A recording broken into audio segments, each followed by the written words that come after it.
slash Outback Bowl. But today we're going to have quarterfinal games and a few other bowl games. So we won't know last showdown's full winner until sometime tomorrow afternoon. It will not be me, Elijah Campbell, because I am 0-5, which is horrible. As you might imagine. Eddie is 2-3. That is a bold strategy. Very bold Eddie will not win because Robert is sitting on 3 wins. You are sitting at 2-2 with a chance to win this game, and you've got Iowa now up 7, so you're technically up 10 in this game, so good for you. So we'll see on that one. But we'll play a little bit later on. We'll invite 2 of you on board in the 5 o'clock hour to play the quarterfinals and a few other bowls. We will not include the Gamecock game in here. We don't do Gamecock and Clemson. We did Clemson for their playoff game, but that was different. We typically just don't do Carolina-Clemson games because, as I've said, I think you regretted it. Well, it depends. Yeah. I did. Yeah, I did not. I picked. What did I pick in that one? I picked Clemson to cover the 11.5. I did too. Yeah, and they foolishly. They did not, which is fine for some people around here. So we'll do that for you in just a bit. Meanwhile, again, Elijah is in Orlando, been down there for a little bit covering Carolina and Illinois as we get ready for tomorrow's game. South Carolina now back up to a 10-point favorite in this one. I think started around 10.5, maybe up to 11, down to 9.5. The percentage on the computer has stayed just above 72% the entire time. I picked a much lower score than the over-under of 49. I think I picked 20-13 on our staff picks. I just thought maybe these teams could be a little rusty.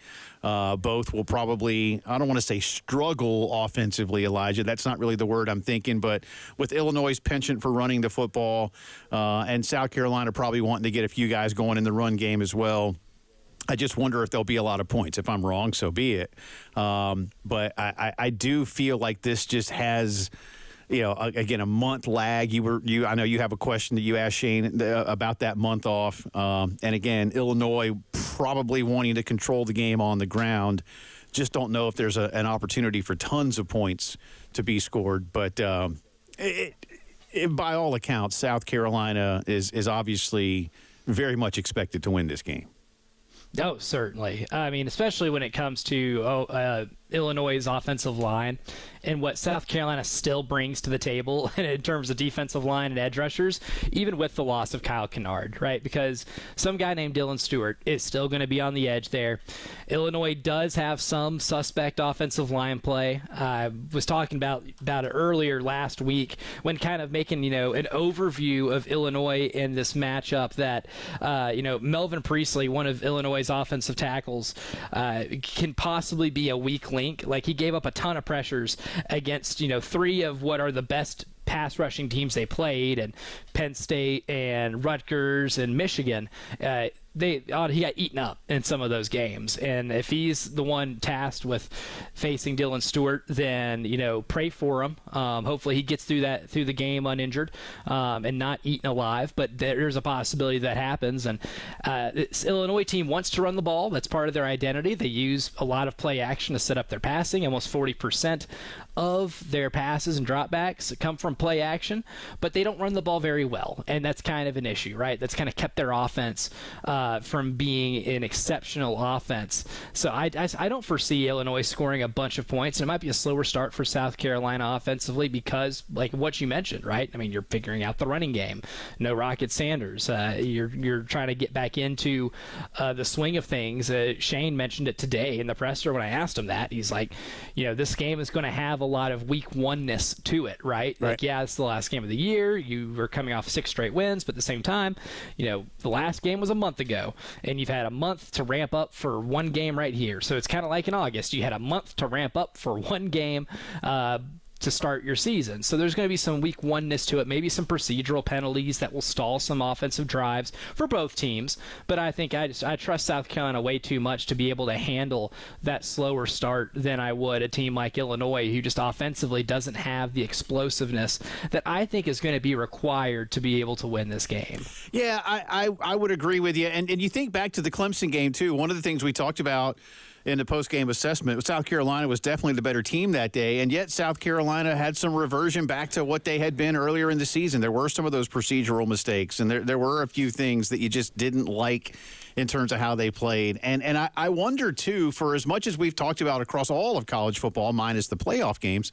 that bowl games in the last, since COVID, I would say, really, Elijah, have become glorified spring games. In a lot of ways, there are coaches and programs that use the month of December to figure some things out. I know there's a lot of consternation about Cam Ward not playing the second half yesterday. I think a lot of people publicly didn't know that was going to happen.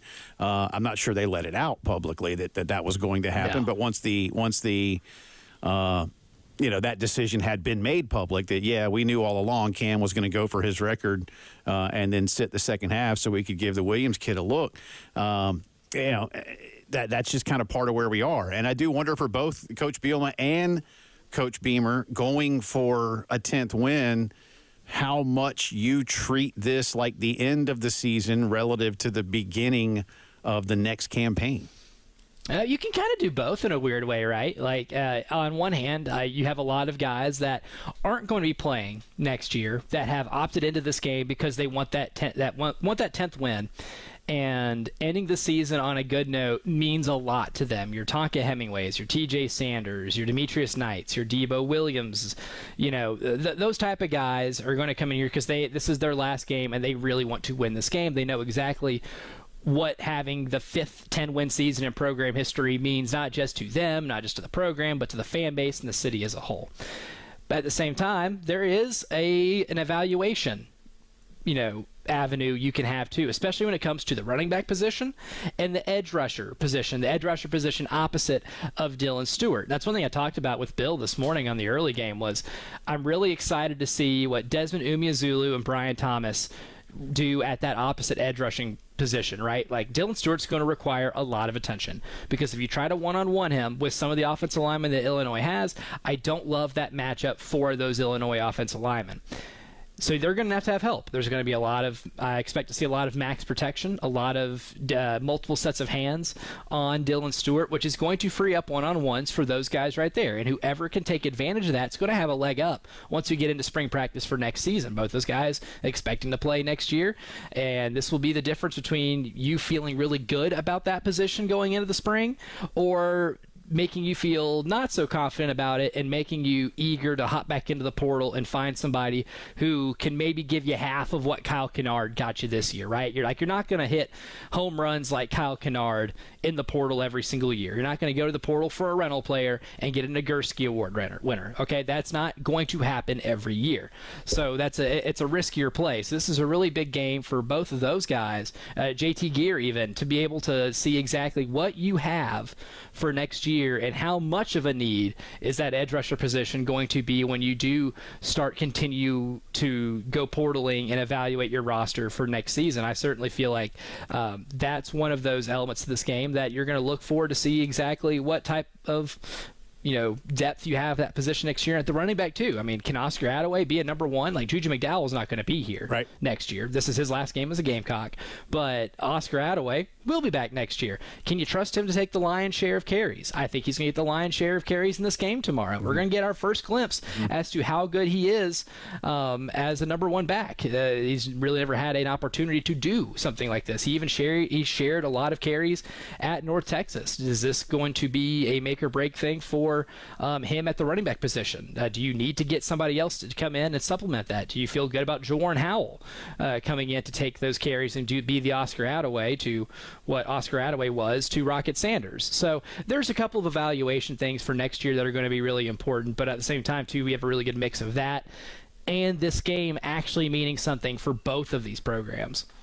Yeah, and for those of you who, like me, were checked out of reality last week, Rocket Sanders will miss the game. Kyle Kennard, as Elijah said, will miss the game. And I believe during the press conference you attended earlier today, Elijah, Coach Beamer did say that Brady Hunt did not get cleared to play medically, so he will be missing from the tight end spot. Beyond that, I believe everybody else is pretty much good to go, yes? Yes, that was it. Yeah, I was the only player he mentioned by name. Okay. Today was Brady Hunt. All right. So we'll have a lot more on that. Again, a lot of press conferences. We'll get some sound from Coach Beamer, Coach Shula, Coach White. I know Dylan Stewart has spoken. Vershawn Lee has spoken. Lenoris, many others. We'll do all that for you. Langston Moore will join us coming up in just a little bit, and Alan Cole is down in Orlando with Elijah. He'll join us coming up in the 4 o'clock hour. CFP notes to get to, NFL stuff, and plenty on Carolina versus Illinois coming at you this time tomorrow. You are listening to the postgame show.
A lot of people care. Like, we hear it around the hotel at the fun events, like, man, it's my last one. I want to go out with a win. I want to go out with a win. I want to get double-digit wins for the season for the first time in forever. So, I mean, it's special to everybody. We're just taking it as that. Lenore Sellers on how his teammates are looking at this game tomorrow. A lot of seriousness getting that last one, whether it's a 10th win or just a final win, a final game for several guys that will don the uniform for the final time. That's what we're looking at tomorrow. South Carolina, a 10-point favorite over Illinois in the Citrus Bowl. Welcome back in. Along with Elijah Campbell, I'm Jay Phillips. Ed Bird at Master Control. Elijah's down in Orlando. Alan Cole down there with him. He'll join us coming up in just a little bit. Both again, Elijah, this is one, other than playoff games, obviously, this is one, I believe, of only 3 games that feature ranked versus ranked opponents.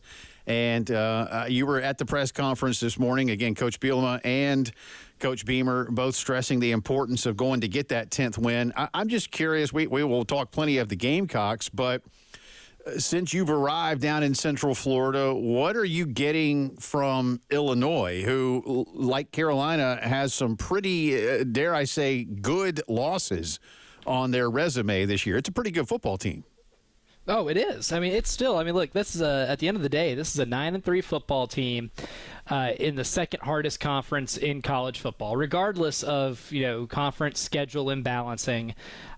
Don't care. This is still a team that took Penn State on the road to the wire. I mean, it was still a 2-touchdown game at the end of the day, but I mean, Penn State really had to fight for any type of progress in that game. They were able to the win against Michigan seemed pretty big to start, but obviously that kind of slipped through the cracks. But really the only game where they got worked was the Oregon game. They go to Oregon and lose by a lot, and a lot of teams do that against Oregon.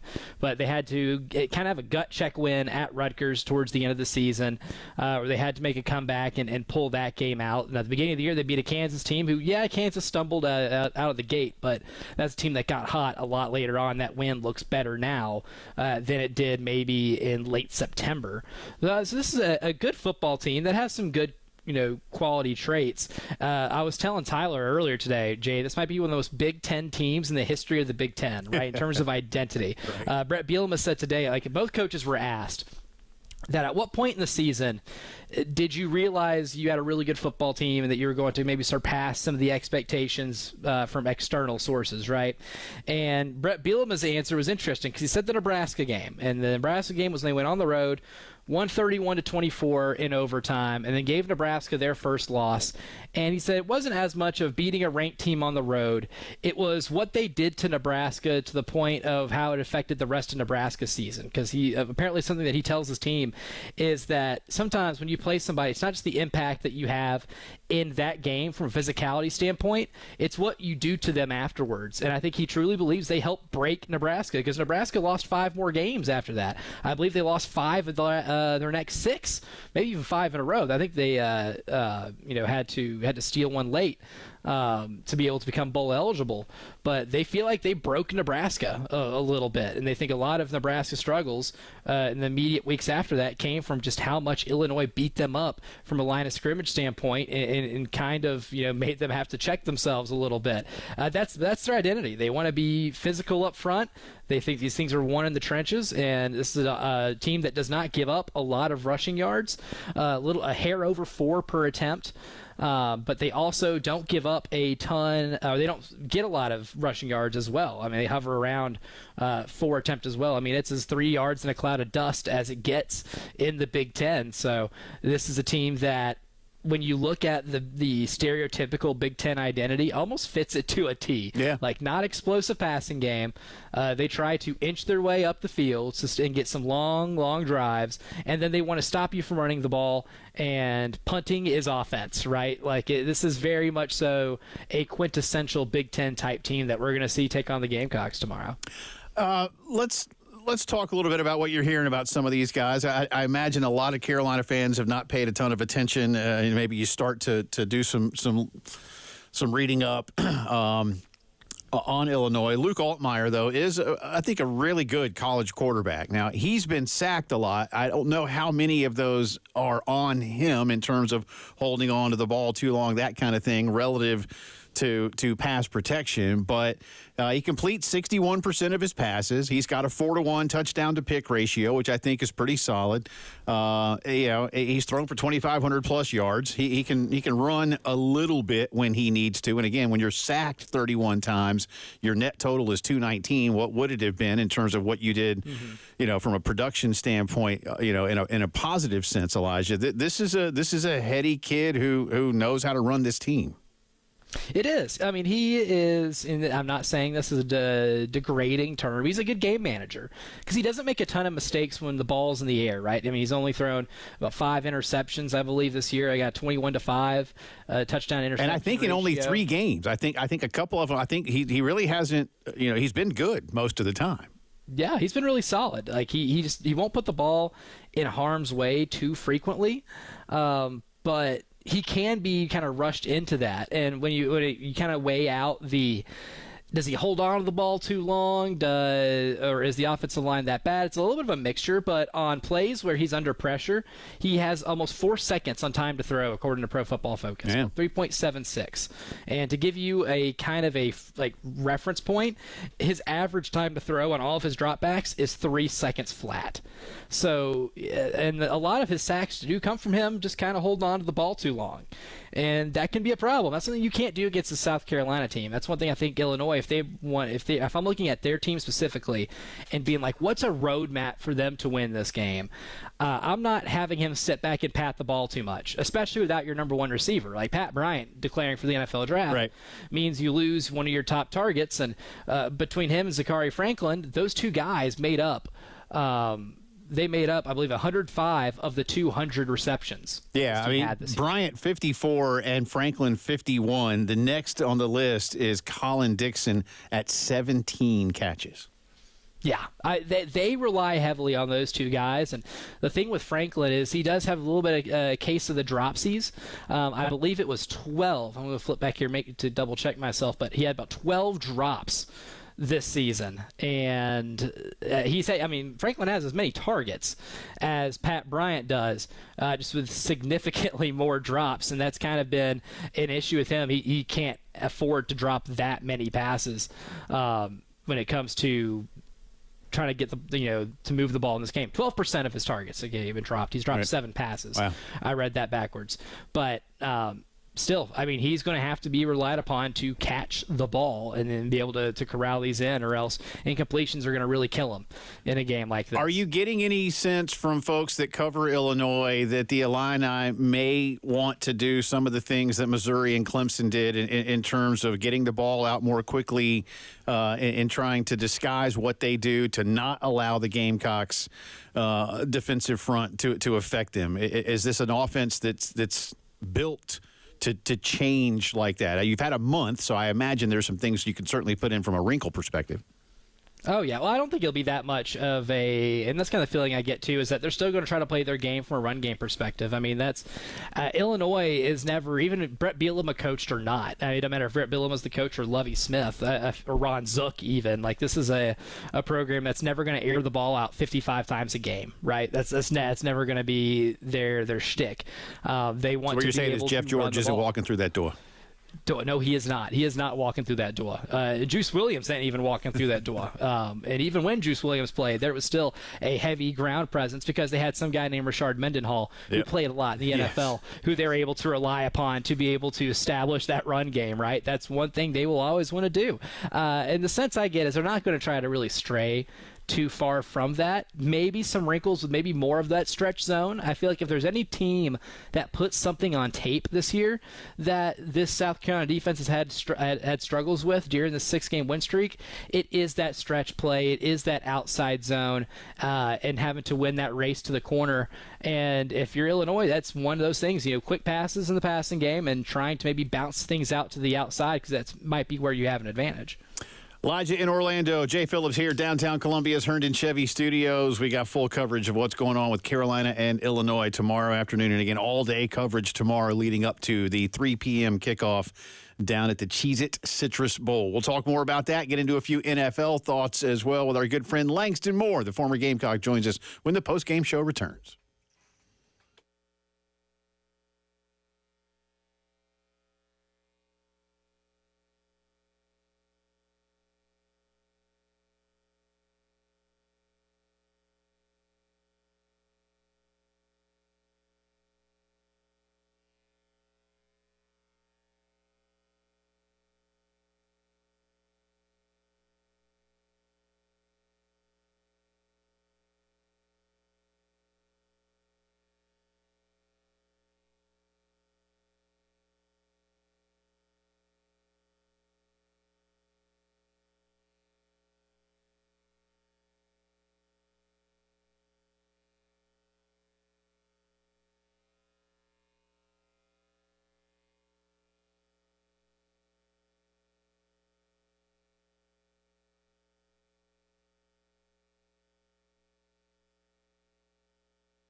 We are getting you ready for the Citrus Bowl tomorrow afternoon. Carolina 10-point favorites over the Fighting Illini of the University of Illinois. Elijah is down in Orlando. Jay Phillips here in downtown Columbia. And it is always a pleasure, whether it's I don't even know really. I know it's Monday, but for like a lot of people the last couple of weeks, I'm like, I don't know what day it is. It's a day. It ends in Y.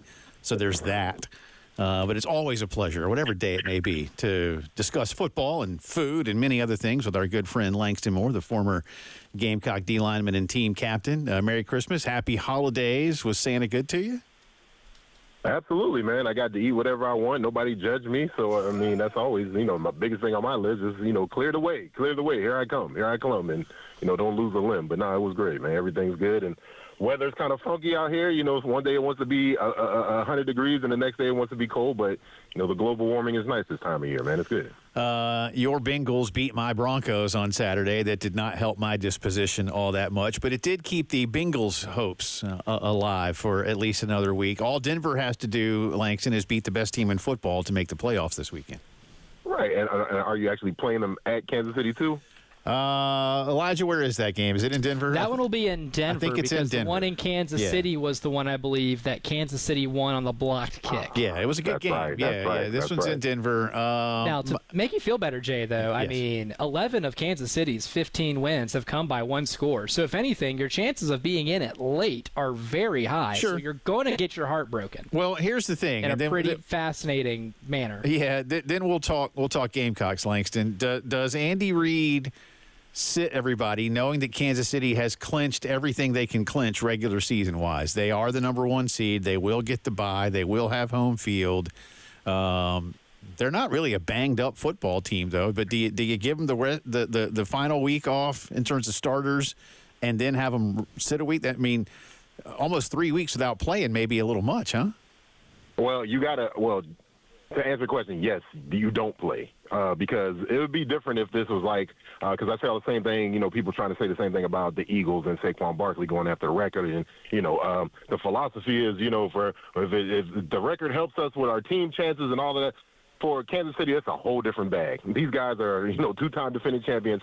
It's been a long, long, long time. So anytime you can get kind of those gaps and those spaces and I mean, hell, Jay, they just played like 2 football games in like the last 9 days or something like that. Something crazy. I think it's even worse than that. So on top of being the champs, everybody want to take a shot at the king every chance they damn get, whether it's Christmas Eve, practice squad, whatever.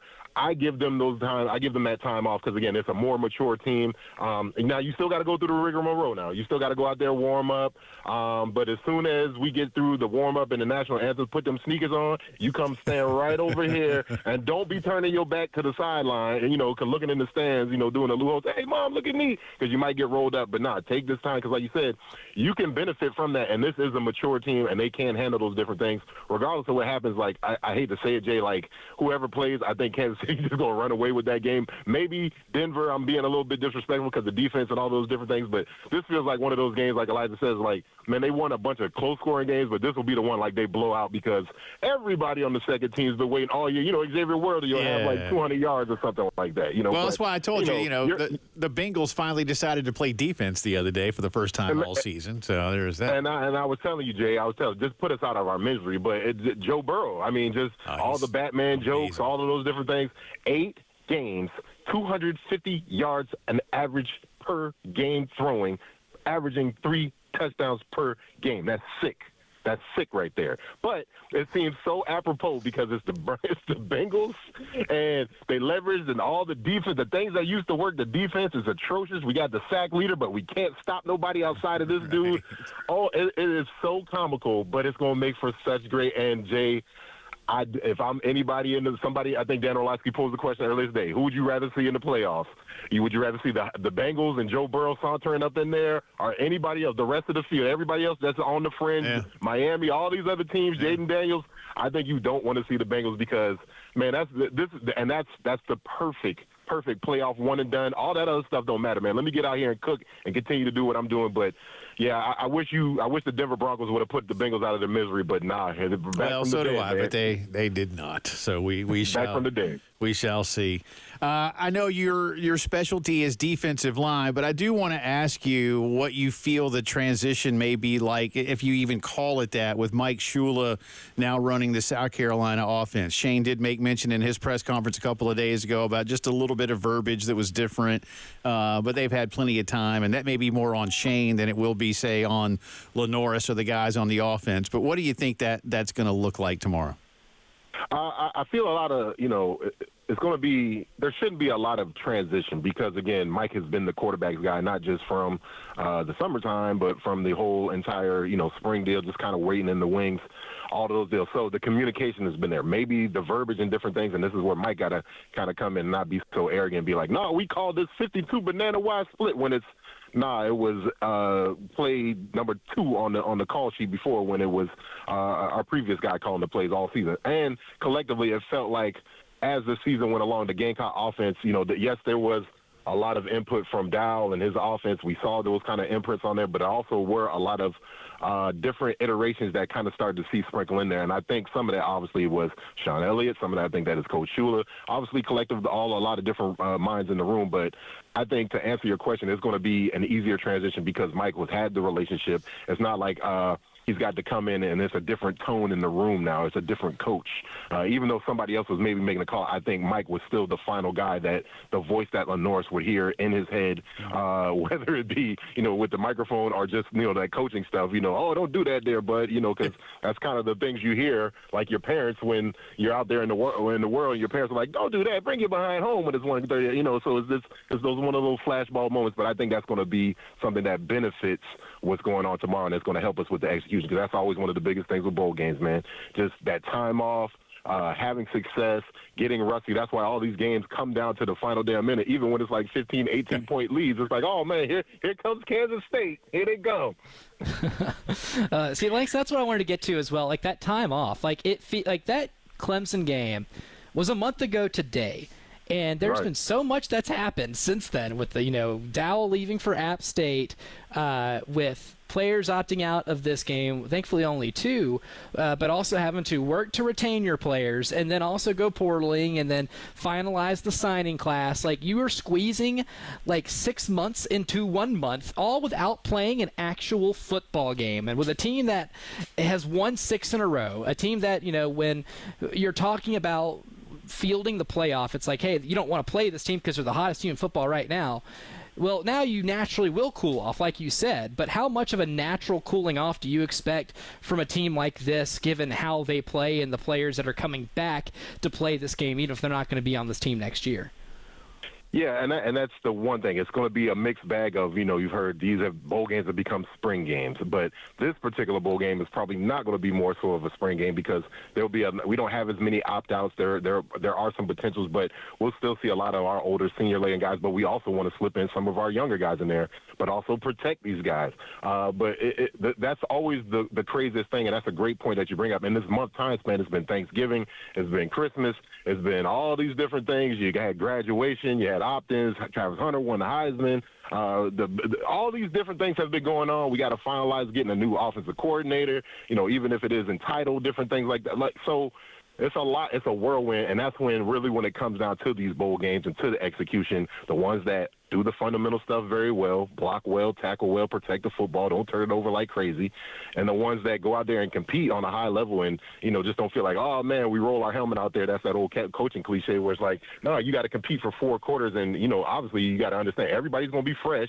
Everybody's got a whole bunch of expectations. There's only so many games on the TV right now, so you're brimming and like, oh, man, I'm going to go out here. No, go out there and play the game, and that's the one thing I'm just – not concerned about, but want to see, because every week by week, it seemed like our defense was compounding itself. It got better and better and better. And again, how's that going to look after a couple weeks off? The tackling, the swarming, the intensity. With this really being the very last game, all the emotional ups and downs about the playoff stuff, even though we are kind of on the fringe, how would these guys respond? And of course, expectation. That's the other thing about being a young guy. You're seeing all these other guys play. You get into the back portion of the bowl game season. If you're LaNorris Sellers there, you're like, man, I need to go out there and put my 10 touchdowns up, win this Heisman tomorrow. Nope. We don't need to do that. We need to go out there and protect this football, and don't go out there and keep it simple. And it sounds very trite, but that's the things that good teams do. They do the simple very well. They execute, whether it's on the first day, the last day, and that's what the boring side of me on the football side is really trying to see how are these guys going to respond, because I think that's going to be the bigger indicator how they handle the offseason rolling into everything, because there is going to be so much more expectation. Even though this is the end of the calendar season, it just feels like the stock market's still going up for Shane Bieber and his team, especially going next year with everything we got coming back. More on the Gamecocks and the Illini, a little more NFL as well with our good friend Langston Moore when the post-game show returns.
Welcome back into the post-game show on this Monday. Jay Phillips, Elijah Campbell, Langston Moore hanging out with us as well. Ed Bird at Master Control. And we do thank everybody that's bringing us the coverage of the Citrus Bowl and everything that Elijah is doing. Are the sponsors also paying for you to, like, go to Disney World? Or, I mean, what else are you going to do while you're down there?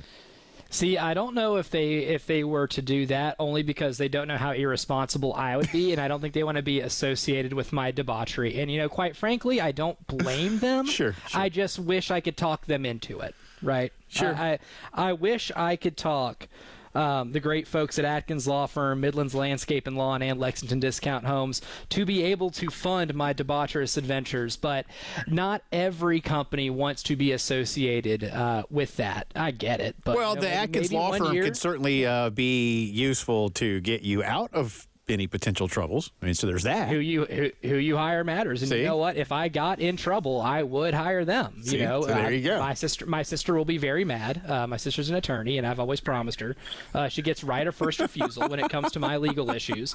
But if Atkins Law Firm is footing the bill for me to be here, and I can get a little adventurous, then I owe them that courtesy to give them the call for whenever I have to. That's fair. Atone for my sins. That's here. fair. That's fair. We'll talk more about ways that Elijah can get in trouble coming up in just a bit. Speaking of trouble and debaucherous and adventurous, athletesанdartists.net has some new merch, swag available. And I did see today on the Twitters, Mr. Moore, that one Ryan Brewer, which is why I came up with debaucherous and adventurous, is modeling the new T-shirt that's available right now.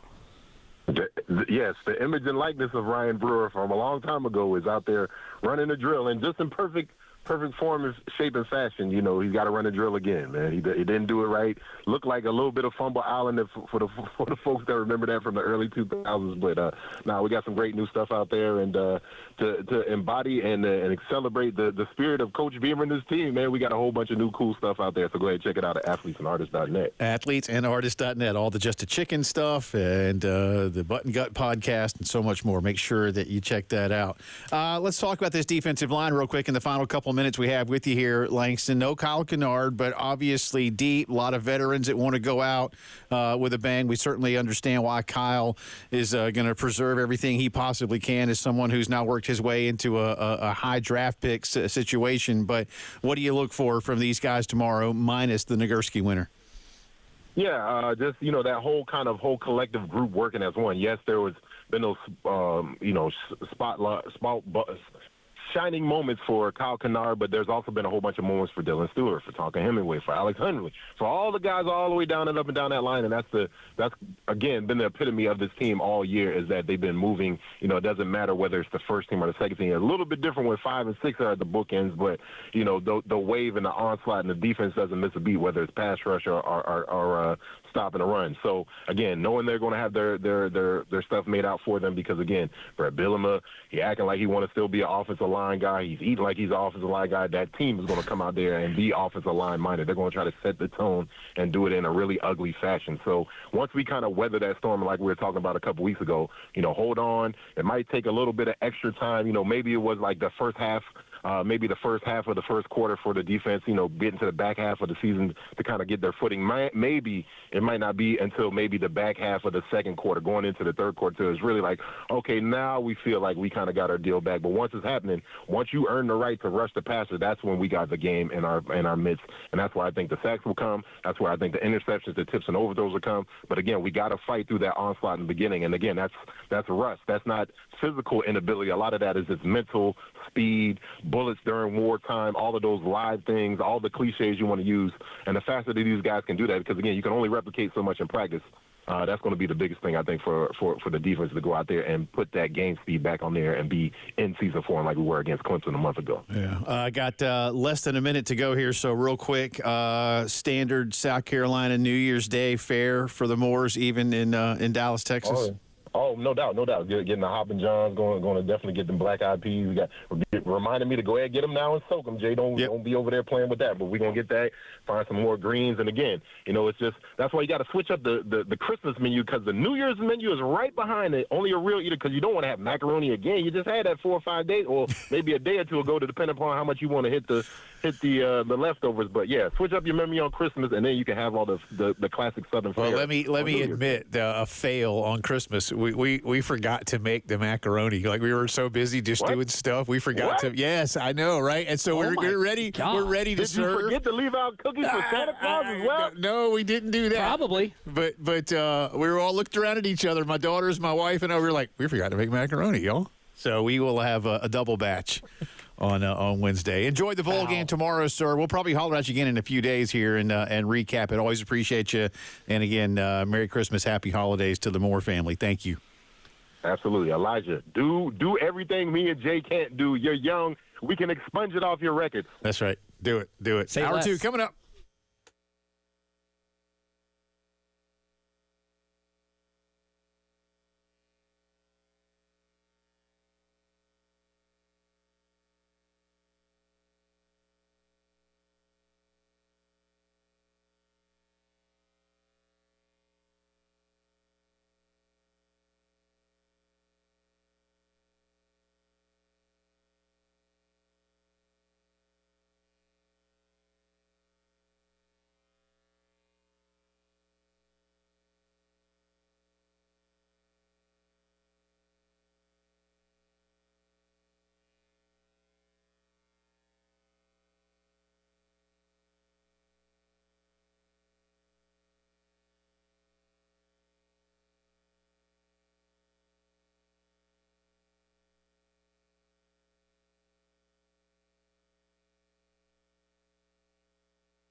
4 o'clock on this Monday afternoon. Welcome back into the postgame show along with Elijah Campbell. I'm Jay Phillips. Ed Bird at Master Control. Elijah's down in Orlando covering the Citrus Bowl, Gamecocks, and the Illinois Fighting Illini tomorrow at 3 o'clock. All-day coverage for you here. Well, at least most of the day coverage starting at 10 o'clock. Network pregame is at noon. Kickoff at 3. We'll have a watch party at Jay's Corner. No affiliation, no relation. I was going to say you're opening up your corner, your little corner. I don't know where that would be, and it sounds kind of nefarious. My wife gives me a little corner of the house. So if y'all want to come by, it's about 100 square feet. I was going to say the capacity is like 5. Yes. Well, we call the fire marshal at 6. Sure. No, but they will be having you out at Jay's Corner tomorrow, right across from Williams Brice. Y'all know where it is. Very historically located, if you will. Elijah will be in the press box. Again, I saw our buddy Chris Deering was at Epcot today. What are your extracurriculars right now? You said something about a Pop-Tart tasting? It sounds like a wine tasting, but different. But more sophisticated, actually. Yeah, Sure. at the hotel that the joint press conference is at today. Yeah. Alan Cole was telling me, who we're going to have on at 4:30, was telling me that upstairs they were going to have Pop-Tarts and Cheez-Its and an open bar and all that good stuff. And I said, you just said the most magical words in the English language to me. Pop-Tarts, Cheez-Its, open bar. Sure. I'm pretty sure if you say that in a mirror 3 times. With the lights off, I will summon in that mirror. I will show up. Try it at home, kids. Pop-Tarts, Cheez-Its, open bar. You just do that 3 times, and I will appear. But there is that tonight. Very much so looking forward to it. But I got to check out of my Airbnb tomorrow at like 10 o'clock. So I'll head to the stadium early, pick up my credential, watch Michigan, Alabama, and maybe do a little light reading before the game starts. And then actually, I don't have anything planned after that. I was just going to come back home because I figured the traffic will be best overnight tomorrow. So no visit to the Mouse for me. All right. Luckily for the Mouse.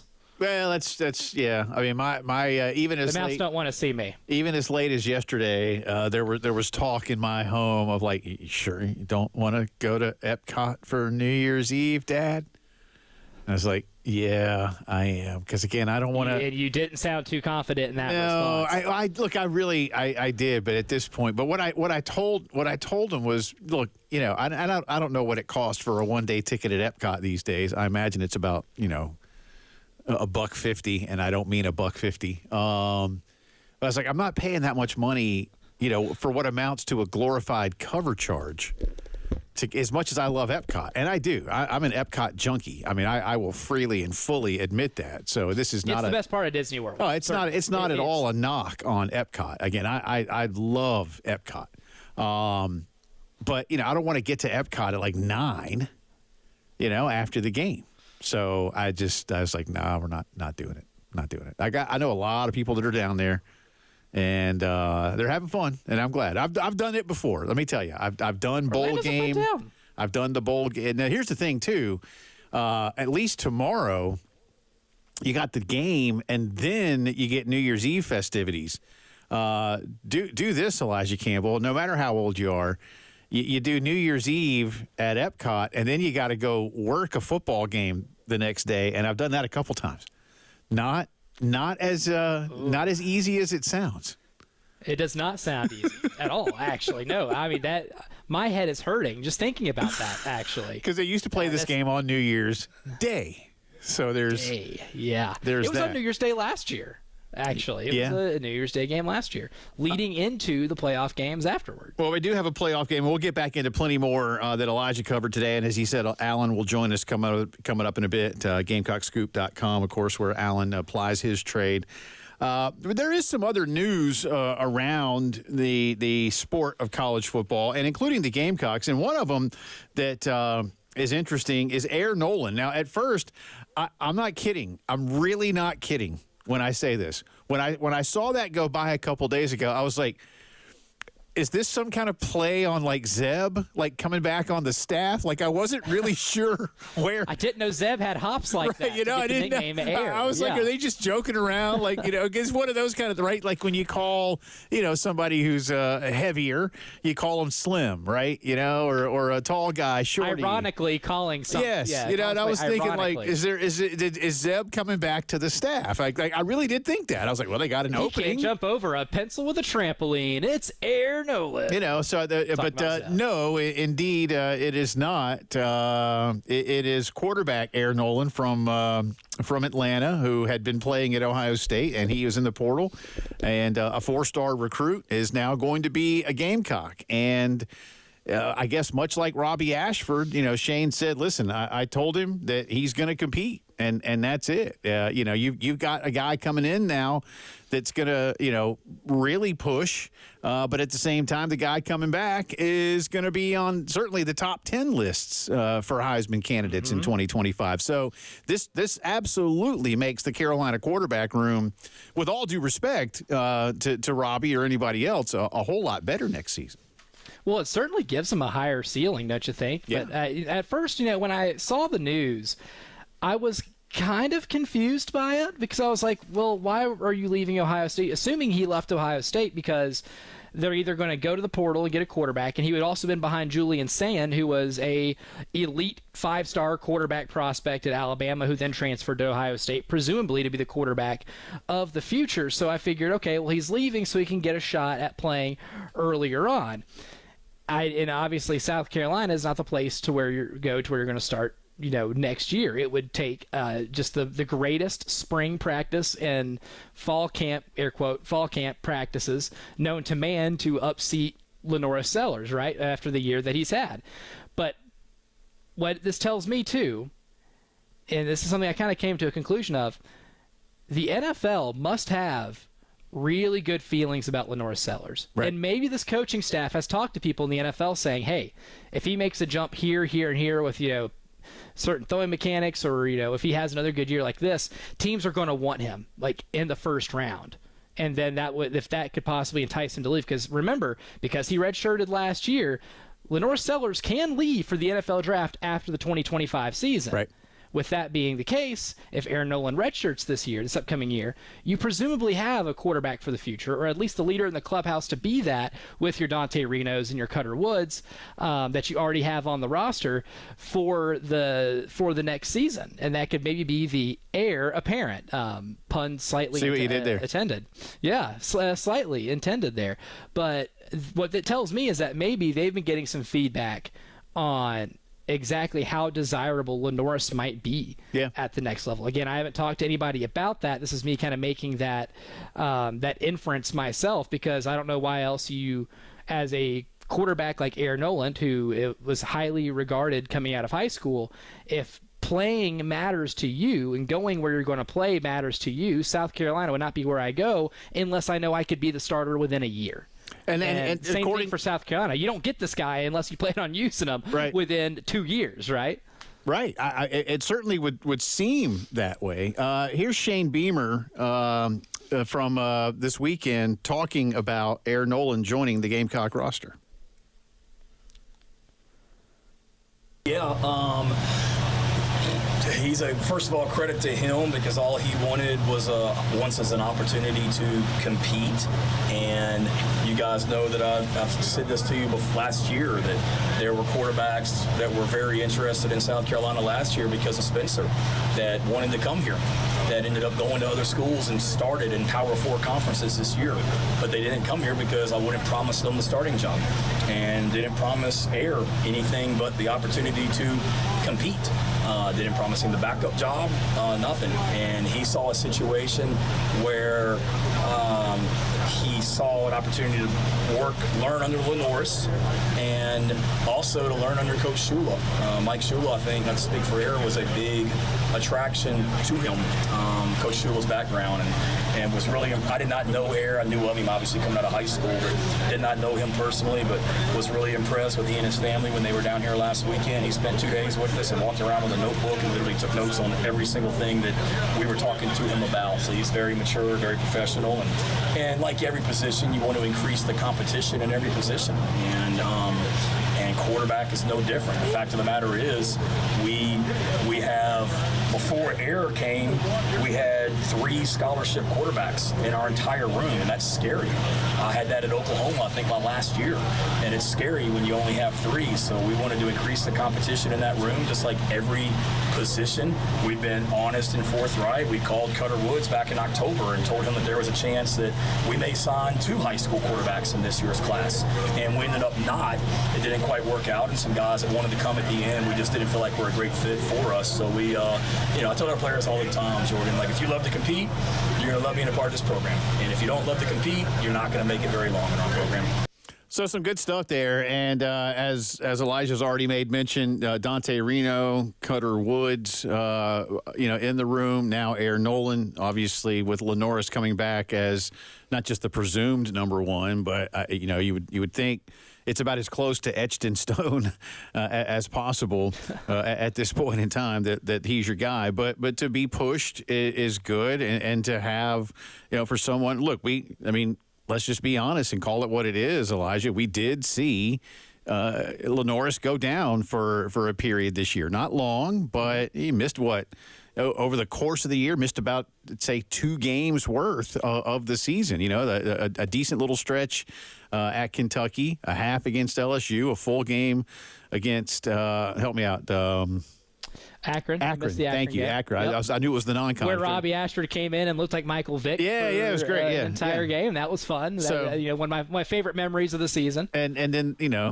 so it happens. You don't want it to, but you need to be prepared for it. And like Shane said, having just 3 could get a little scary. I mean, if 1 goes down and 2 comes in, and all of a sudden there's 3, and then what happens if they're God forbid? So.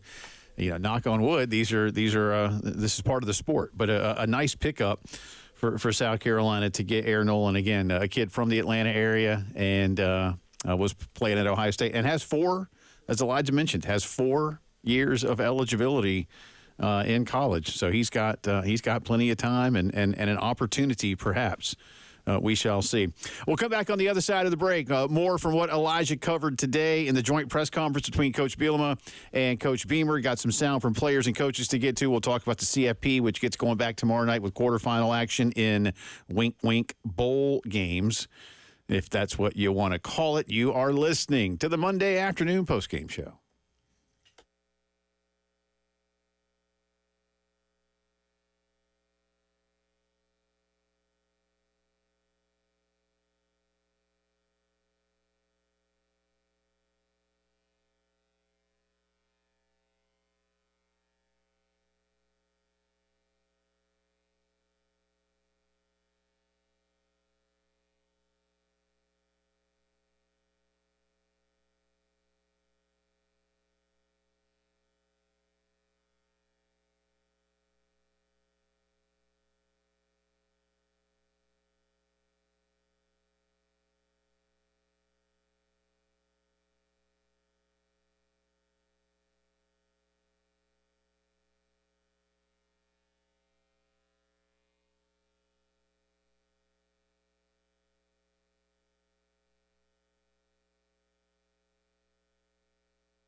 Welcome back into the post-game show. Jay Phillips, Elijah Campbell with you here on this Monday afternoon.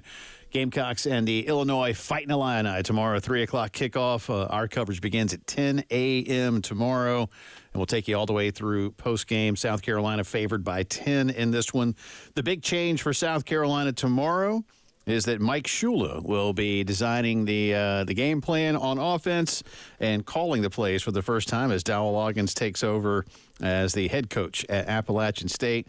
And Elijah, I don't know if Shane made more mention of it this morning. I know in his press conference a couple of days ago, he spoke at some length about, how they were maybe going to try to get Dowell, to do, and it just one thing led to another. I don't think there was any hard feelings about it. It's just simply maybe what we kind of figured once Dowell was announced as the head coach at App State, that it was going to be very difficult to try and start your coaching tenure there from a head coaching perspective while still implementing a full-on game plan against a top 20 opponent from the Big Ten. Yeah, I mean, it's mutually beneficial for both parties, for Mike Shula to call this game, just so he can get more, I guess, accustomed to calling plays, having the sole play calling responsibility with this group, with this quarterback. And for Dowell, too, I mean, look, time is precious. Time is money, right? At Appalachian State, he still has to build his coaching staff. He hired a defensive coordinator for Missouri's coaching staff today, so he's having to build his own staff. He's having to hit the transfer portal. App State had a lot of players leave, so he's got to be able to supplement the team through the transfer portal. And it's really hard to do both jobs of game planning against Illinois and having to build your program and get into the foundation of building your program at Appalachian State. Sometimes people can be so, and this is just in life in general, some people can be so consumed with wanting to do a bunch of different things at once that in the process they do nothing because they try to do everything all at once. And I think, focusing on one or the other, in this case being the head coach at Appalachian State, benefits Dowell Loggins, and then also Mike Shula getting more of that one-on-one time, more time to be able to get back in the swing of doing the full game plan, of calling plays, finding his rhythm as a play caller, right? It's not one of those, completely use it or lose it skill sets, but I'm sure that's something that he appreciates, is getting to do this game, get back into the swing of it, and being able to get himself more accustomed with the play calling flow with the personnel he's got, many of which will be coming back next year from a skill position standpoint. Let's hear from Coach Shula. This is from a couple of days ago, just acclimating to the role now as offensive coordinator, having been on staff for quite some time. Well, again, I've been extremely grateful. It's been very busy. Grateful, first of all, to Coach Loggins, who's moved on to be the head coach at App State, and for bringing me in last year, and for Coach Beamer to allow that to happen.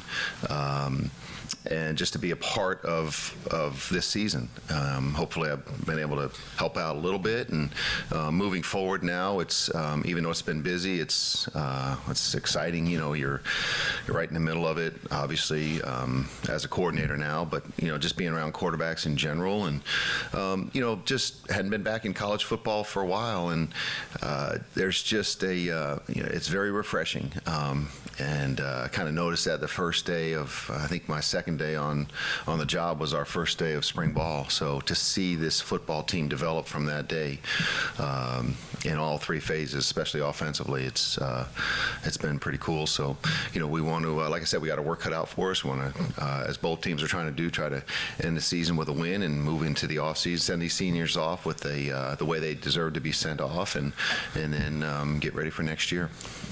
And before Elijah and I comment more on what you just heard, I want to add to it here this a question on any expected changes to what Carolina wants to do offensively.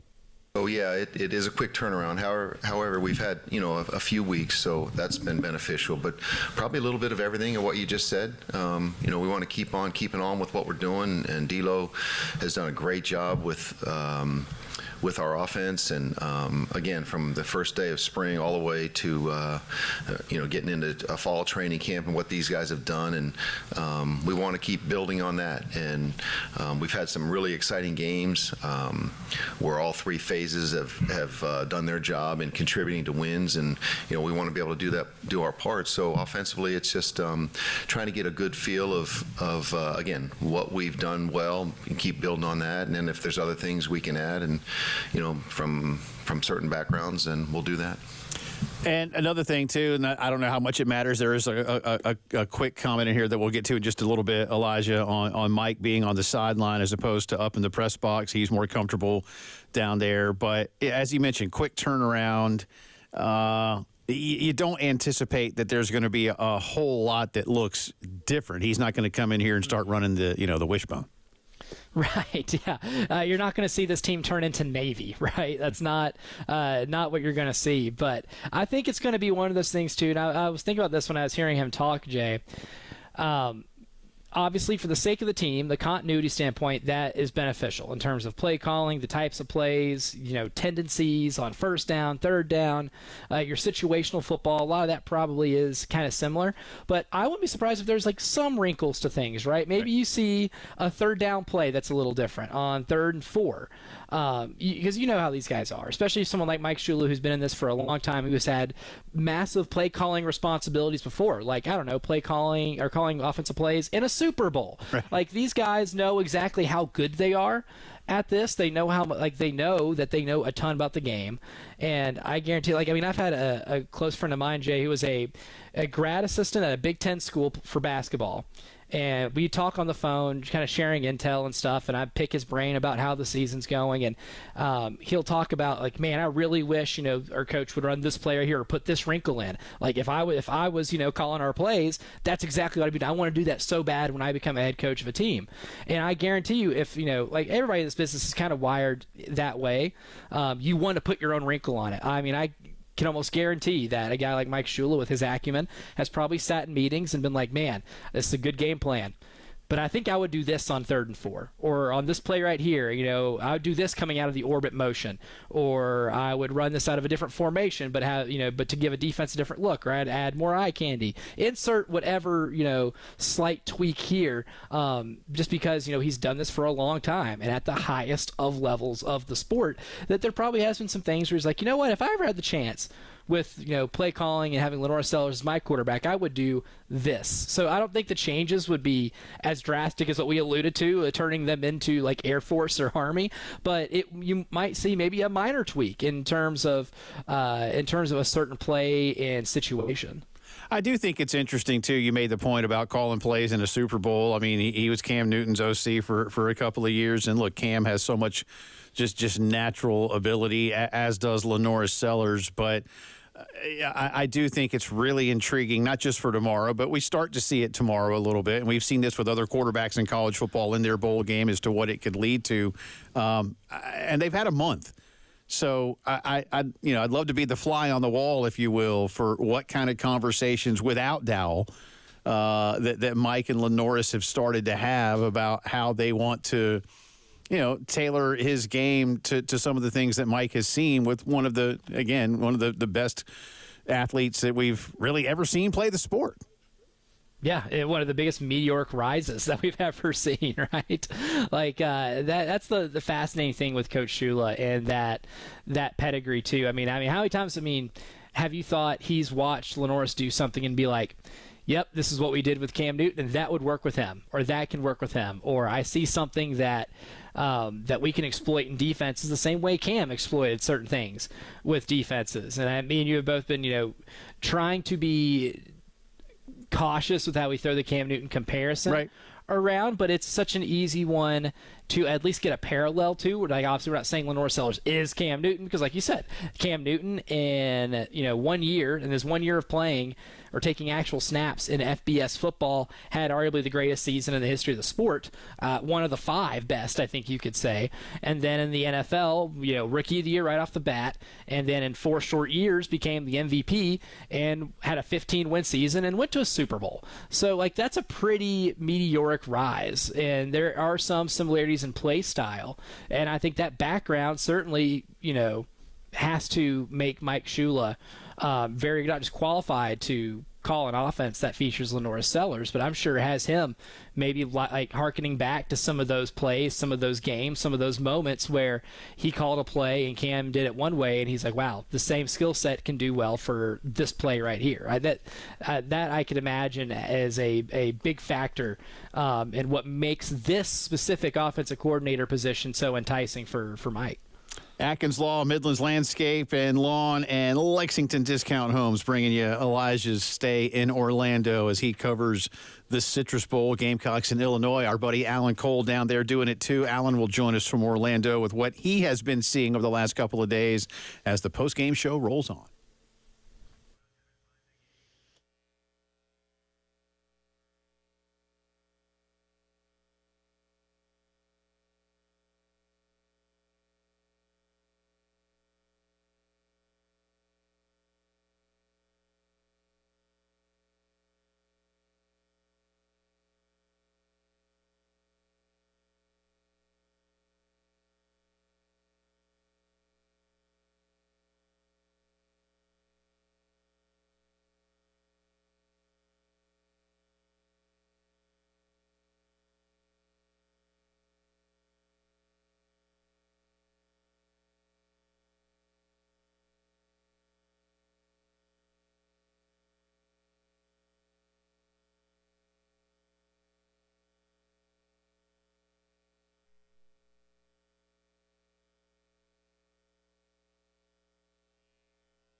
From the WIS Traffic Studios, I'm Elijah Campbell with a couple of accidents to get to you. They're causing some issues on the roadways this afternoon. Starting with a pretty big one over in West Columbia, we have an accident that's got the two right lanes blocked on I-26 westbound over at Airport Boulevard near exit 113. Again, two right lanes are blocked. Traffic pretty much at a standstill at this moment. Other accidents in Richland County include one on Decker Boulevard near Percival Road, and then two on Highway 1 at Augusta Road, one over at North Grampian Hills Road, the other one near Brickyard Road. Those are causing some more minor traffic delays.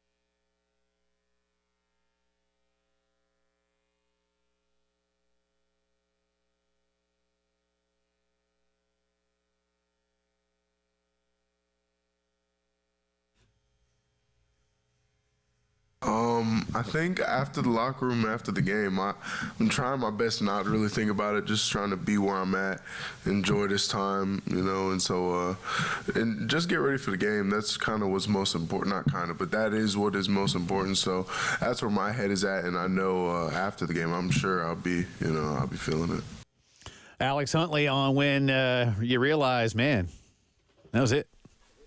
That was it. You try, sobering realization. Yeah, you try not to, right? You try not to. No matter what level you stop playing, you say, well, is this it? Welcome back in. It's the post-game show on this Monday. Jay Phillips here in the studios in Columbia, and Alan Cole joining us from Orlando. Elijah down there as well. Gamecocks and the Illini tomorrow at 3. Alan, always good to have you, sir.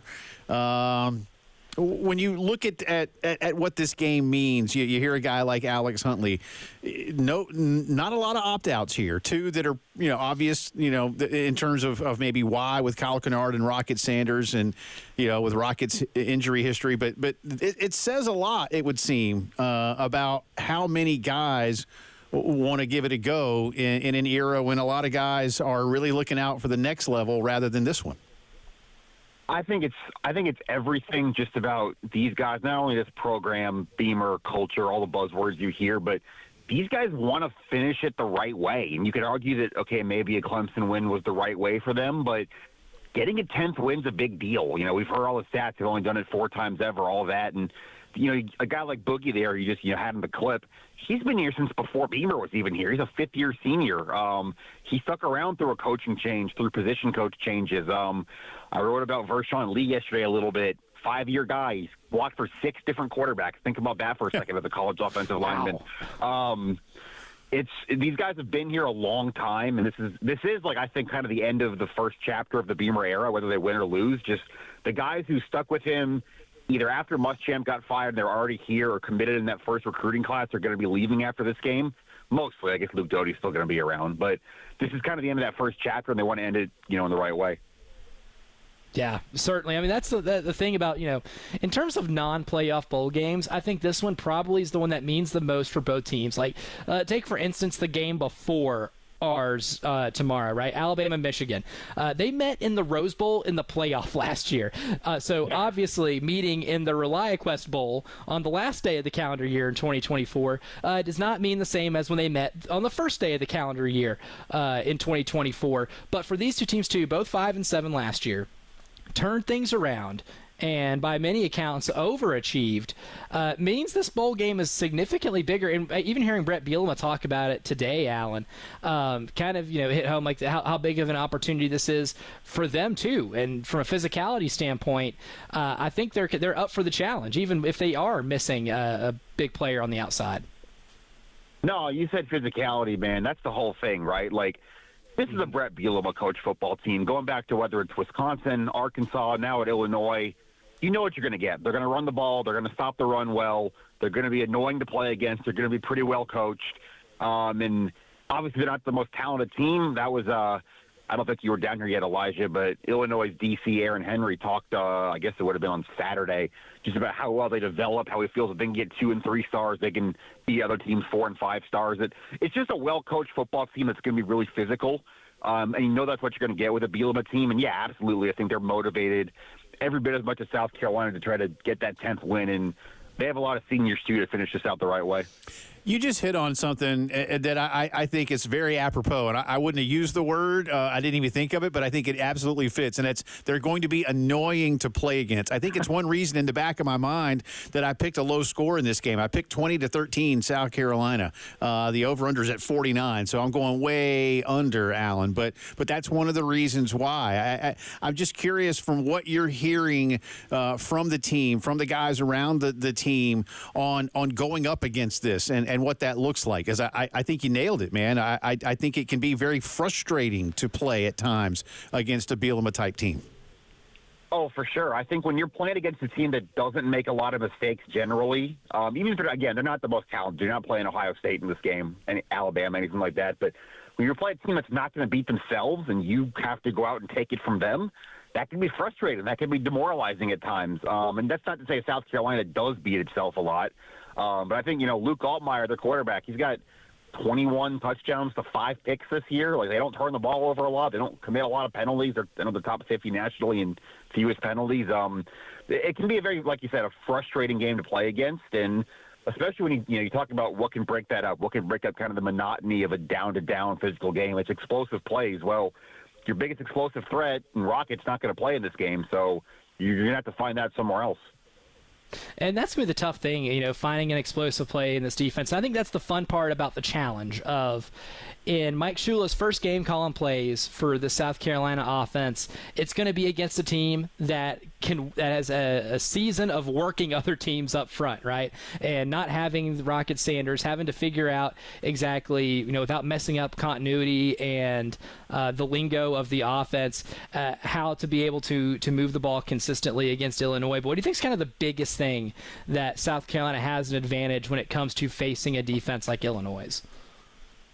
Yeah, I think they still, and Illinois has got some good corners. We heard from one of them earlier in the week, but I think they still have better athletes on the perimeter. I think if you can get the ball to a Mazeo Bennett, to a Nick Harbor, I guess Josh Simon doesn't count as perimeter at tight end, but he's still a better athlete than a lot of what's going to be on that Illinois defense. I think you have to spread this thing out a little bit. You got to, use all 53 yards, that kind of thing. And like I said, I don't think you can completely get away from the quarterback run, but one, I think it's harder to do the zone read stuff when the defense doesn't have to respect Rocket Sanders, and it's Oscar Attaway is the other option on Lenore Sellers' zone read. And two, how many hits do you want Lenore Sellers taking in a game that matters, but is not an SEC game, is not Clemson, is not you're not pushing for the playoff right now. I don't know if you're going to run Lenore Sellers 25 times in a bowl game. You know what I mean? Like, I think you're going to have to find some other ways to get this offense going that maybe you didn't during the regular season. And you mentioned Josh Simon. I know he spoke a couple of days ago, too. We know Brady Hunt will not be able to play tomorrow at tight end, which is unfortunate. But Josh was banged up towards the end of the regular season and really was not anywhere near 100% against Clemson. He did have some action in that ball game. But where is he at this point in relation to what you're talking about in terms of giving Carolina as many weapons as possible? No, he's good to go. He's going to play. He spoke to us, I guess, it was yesterday. He's another one of these guys. He hasn't been in South Carolina his whole time. He was a transfer 2 years ago, but he's a sixth-year senior. He's been through a lot in his college career with 2 ACL tears and a transfer and all that. He's trying to up his stock going into an NFL draft. So, yeah, he's going to play. I think they're still going to be okay at tight end. You look at a guy like Michael Smith, too, and that's the other thing. I was thinking today, 2 years ago today we were in Jacksonville, and Xavier Legette was a dude who had caught 11 balls all season and no one really knew. And then he caught 2 touchdowns in that game, propelled himself to a big 2023. Like, if you're a Michael Smith, if you're one of these other running backs, this is an opportunity to kind of springboard yourself into 2025, even if team momentum doesn't necessarily carry over with transfer portal and roster changes and how different it's going to look next year. Yeah, and in terms of how different things are going to look, I mean, you look at some of the transfer portal ads that you've got already. You've already addressed the guard spot because you're losing both guards from this year and your center. You're addressing the additional Miles Norwood is big for the secondary, and of course Aaron Nolan kind of supplements your quarterback room a little bit. Do you think this game is a big game for Oscar Attaway in terms of the evaluation as to what he can possibly do in terms of being the running back with the lion's share of carries, or do you think regardless of how tomorrow turns out that supplementing that running back room is going to be a priority for this coach in the transfer portal or this team? Yeah, I think they're looking for another guy right now just because that room isn't overly deep. You did lose some depth. You're going to lose Rocket to the NFL, obviously. DJ Braswell transfers out. Right now you're looking at Jawarn Howell and Matthew Fuller probably behind Attaway, and I'm expecting to see some of both those guys tomorrow too. Like I said, you're losing Rocket, you're losing Juju McDowell, you already lost DJ Braswell. So right now, I think, unless I'm missing someone, you've got 3 guys that have actually played college football in your running back room for next year, and that's not a lot. So, yeah, I think they're looking otherwise, and I do think it's a big game for Attaway just because I can't speak for you guys. I've liked what I've seen from both Howell and Fuller. I know it's been mostly garbage time. They played, Akron, Wofford, whatever, but they've both looked pretty good, pretty shifty, pretty patient running backs. And I think if either of those guys has a good game tomorrow, you're kind of starting to plant the seed in these coaches' minds that one of those young guys could be maybe your RB1 going into next year, and Attaway kind of stays in that change of pace, 2-spot sort of role.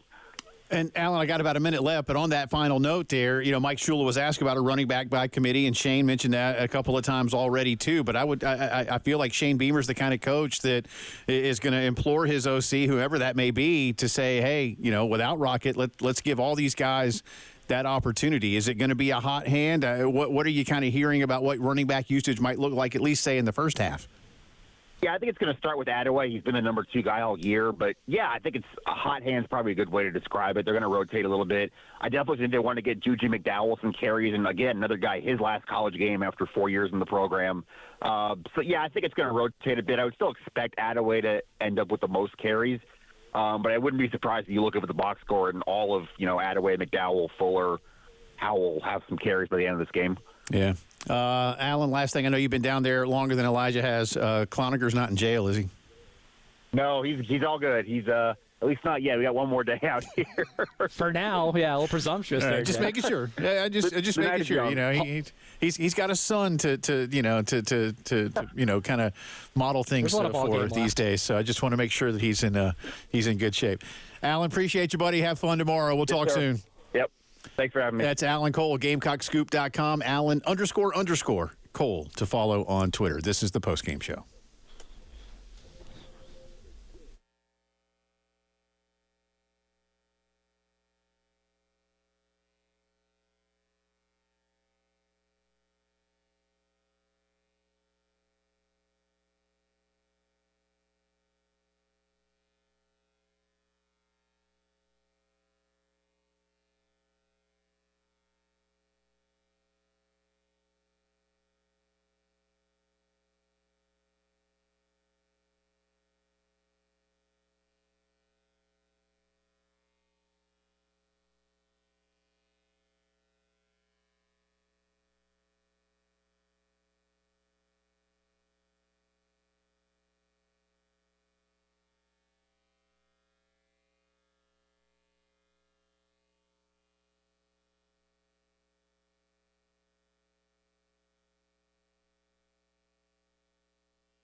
Welcome back to the post-game show on this Monday afternoon. Happy holidays to all. Jay Phillips here in the studio downtown. Ed Bird at Master Control. Elijah Campbell down in Orlando covering the Citrus Bowls. The Gamecocks get ready to take on the Illinois Fighting Illini tomorrow, what I've deemed the Andrew Kiddick Classic. For those of you who remember our great friend Andrew Kiddick, who was a longtime baseball SID here at South Carolina. He went to Illinois but spent, close to 20 years here in Columbia with the Gamecocks, and he's back working in Chicago these days. Texted him a couple weeks ago, excited for that. I know he is excited as well. He can't lose tomorrow, Elijah. That's one of the good things about it. You know, you got the alma mater going, but you got a place where you worked for a couple of decades. So you know, it's nice work if you can get it. There's no doubt. Speaking of nice work, Iowa doing nice work on Mizzou right now. If like some people, hand raised.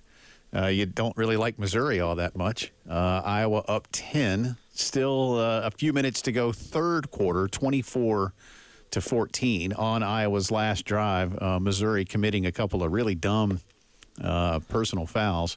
Neither one was necessary, and that helped. Yeah, roughing the passer on both of them, maybe? I know one. No, one was a late hit out of bounds that didn't need to happen. Yes. And then another guy was like 2 feet out of bounds. Yeah, it was way out of bounds. I mean, it's like, dude, they make that line real easy to see.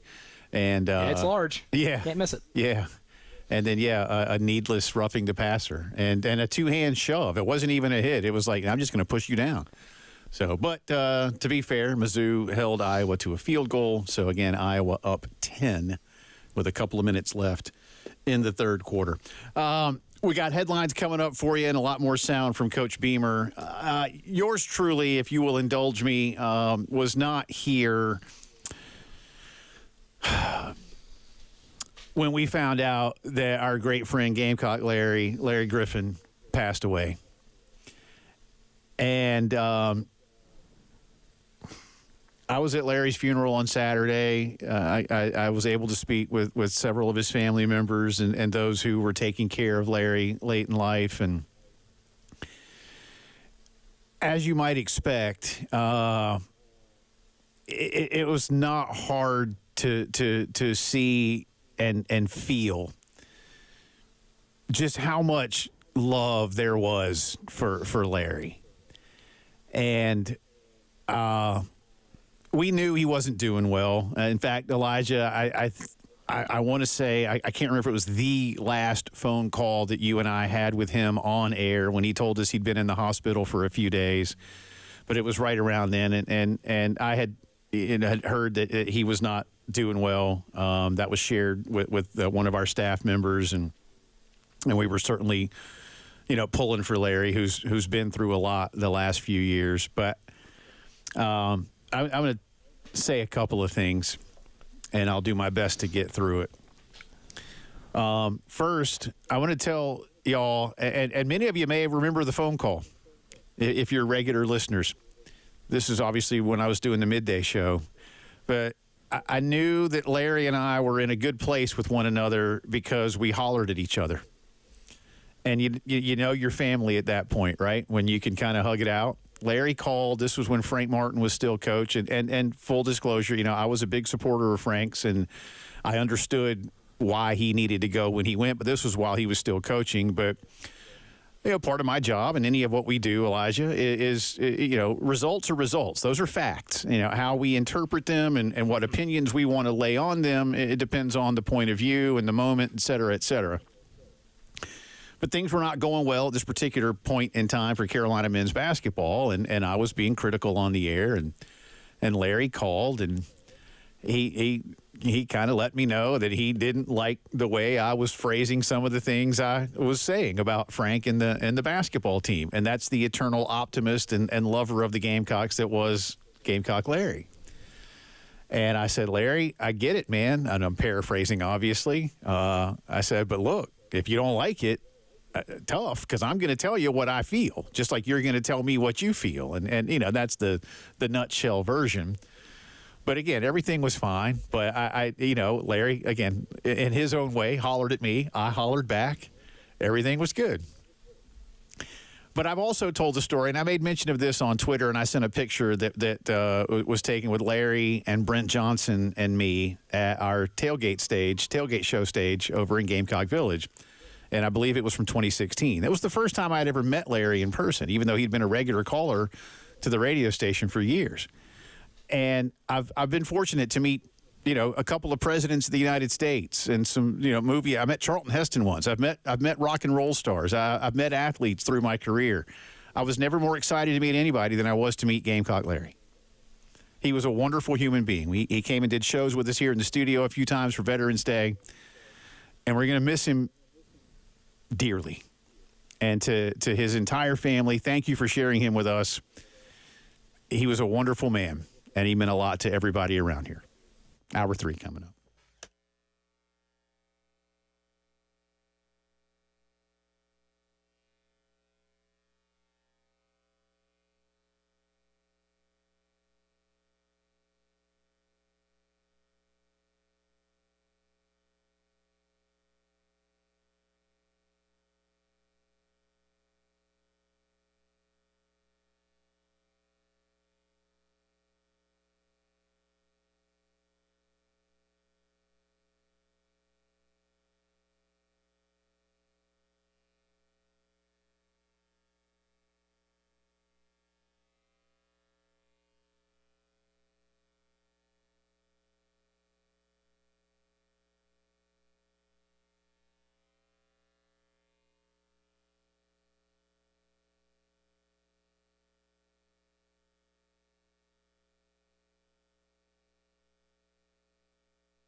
From the WIS Traffic Studios, I'm Elijah Campbell. A few accidents to get to you that are causing some issues on the roadways this afternoon, but I'll start us off with some good news. That the accident that we reported on earlier that had 2 lanes blocked over on I-26 westbound at Airport Boulevard and exit 113 has since been cleared, so traffic moving significantly more smoother through that area. Still some active accidents causing more minor traffic backups. 2 on Highway 1 at Augusta Road, 1 at North Grampian Hills Road, the other near Brickyard Road. And lastly, we still have 1 on Decker Boulevard near Percival Road.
5 o'clock on this final Monday of 2024. Welcome back into the post-game show. Jay Phillips, Elijah Campbell, Ed Bird at Master Control. Yours truly here in downtown Columbia's Herndon Chevy Studios. Elijah is down in Orlando covering the Gamecocks as we get ready for tomorrow afternoon's Citrus Bowl. We should be, I guess we'll be in the third quarter or so by this time tomorrow, give or take. Mr. Campbell, sound about right?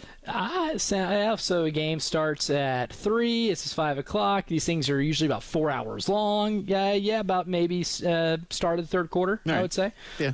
Even though Sounds good. now that what time did the Iowa-Missouri game start? That kickoff was at like what, 2:30? Yes, I think. Because they're about wrapped up with the third quarter. Yeah, and Missouri just scored, by the way. They went right down the field and scored a touchdown. So 24-21.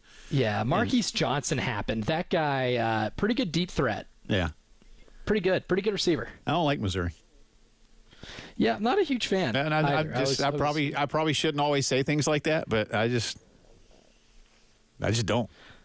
I was kind of enjoying the physical beatdown that Iowa was giving them at the line of scrimmage. And then as soon as I texted you that I was enjoying that was when Missouri said, okay, let's just throw the ball to the speediest guy on the field, down the field, and see how that works for us. And turns out that's a good strategy.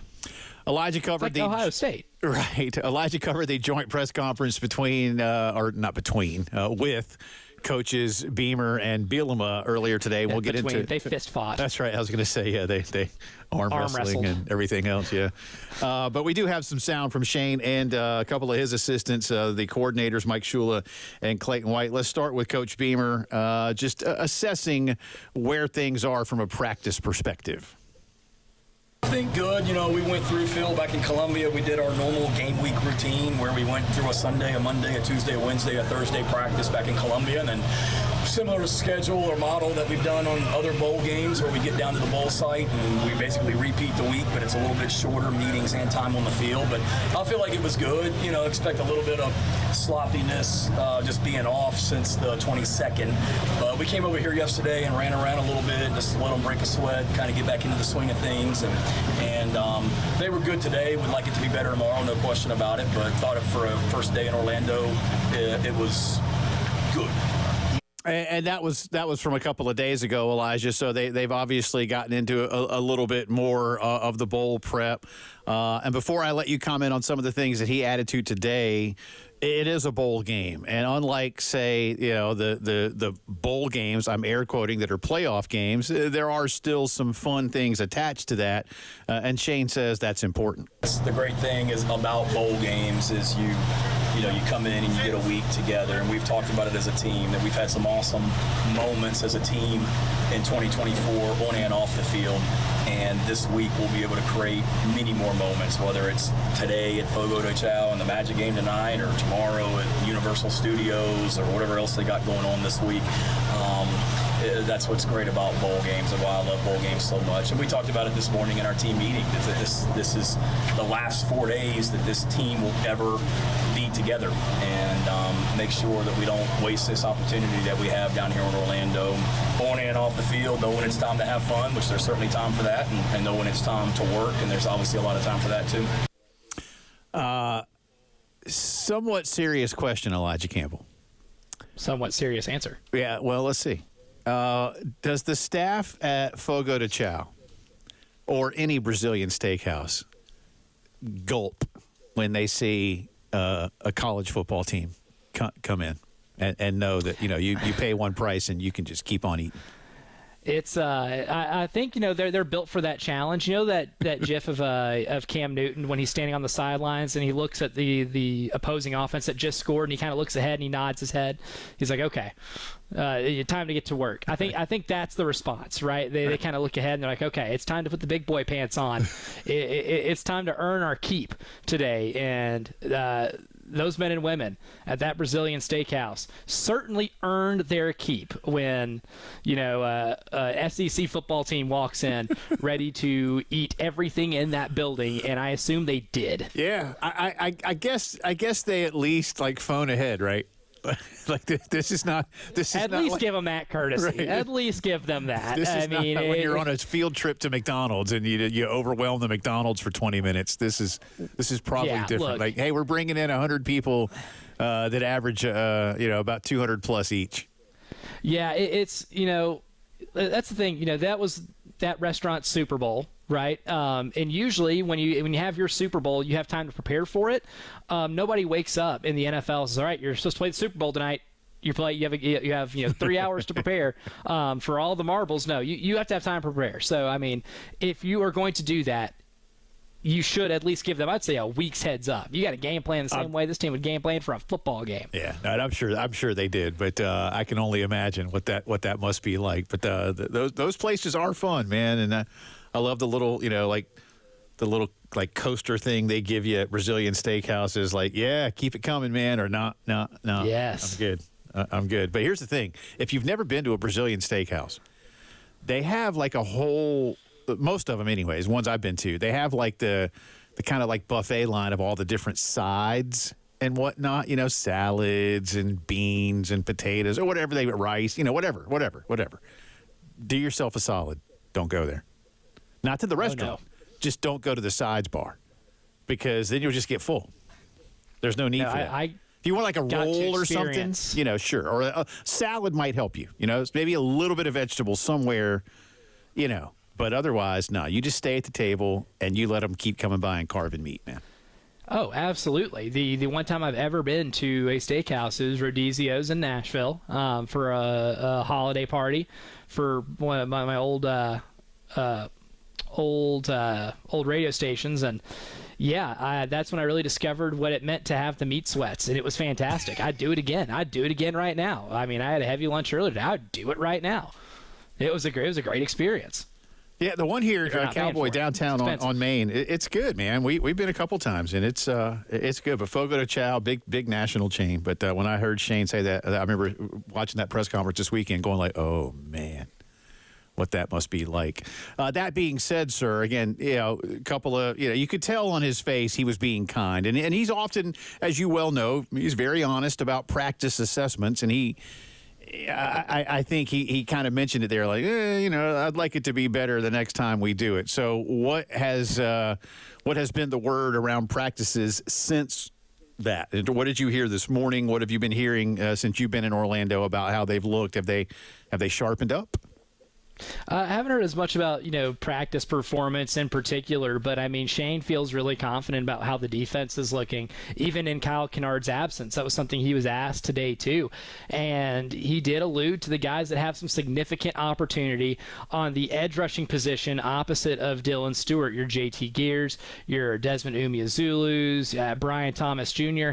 Those guys not only auditioning for a spot next year to take over and be that, that number 2 edge rusher on this team, obviously opposite Dylan Stewart, who's coming back, but you have an opportunity in this game to be a real game wrecker because you're not going to get as much attention as Dylan Stewart's going to get. I mean, Dylan Stewart's one of those players that keeps offensive coordinators and head coaches up at night trying to figure out how you keep that guy out of your backfield, right? I liken back to earlier in the season with the Alabama game, and Kyle Kennard had a couple of free runs to Jalen Milroe because they were so pass protection heavy on Dylan Stewart's side of the line. South Carolina made Alabama pick their poison, and Alabama picked their poison, and they picked Kyle Kennard, and it did not go well for them for a good chunk of that game. And I think when Shane was asked about kind of supplementing that loss, that's one thing he mentioned, that I think he really likes the opportunity ahead for those guys, and he's really confident in their abilities and how they've looked to be able to step up and be able to, even by committee, give you some really big plays in this game and really keep Illinois' offense at bay. I think the confidence factor is definitely still there, even after the long layoff. I think he's really, really confident in this group of guys, especially, and it helps that your Tonka Hemingways, TJ Sanders, Demetrius Knight, Debo Williams, those guys, elected to play in this game. Boogie Huntley, those guys elected to play in this game.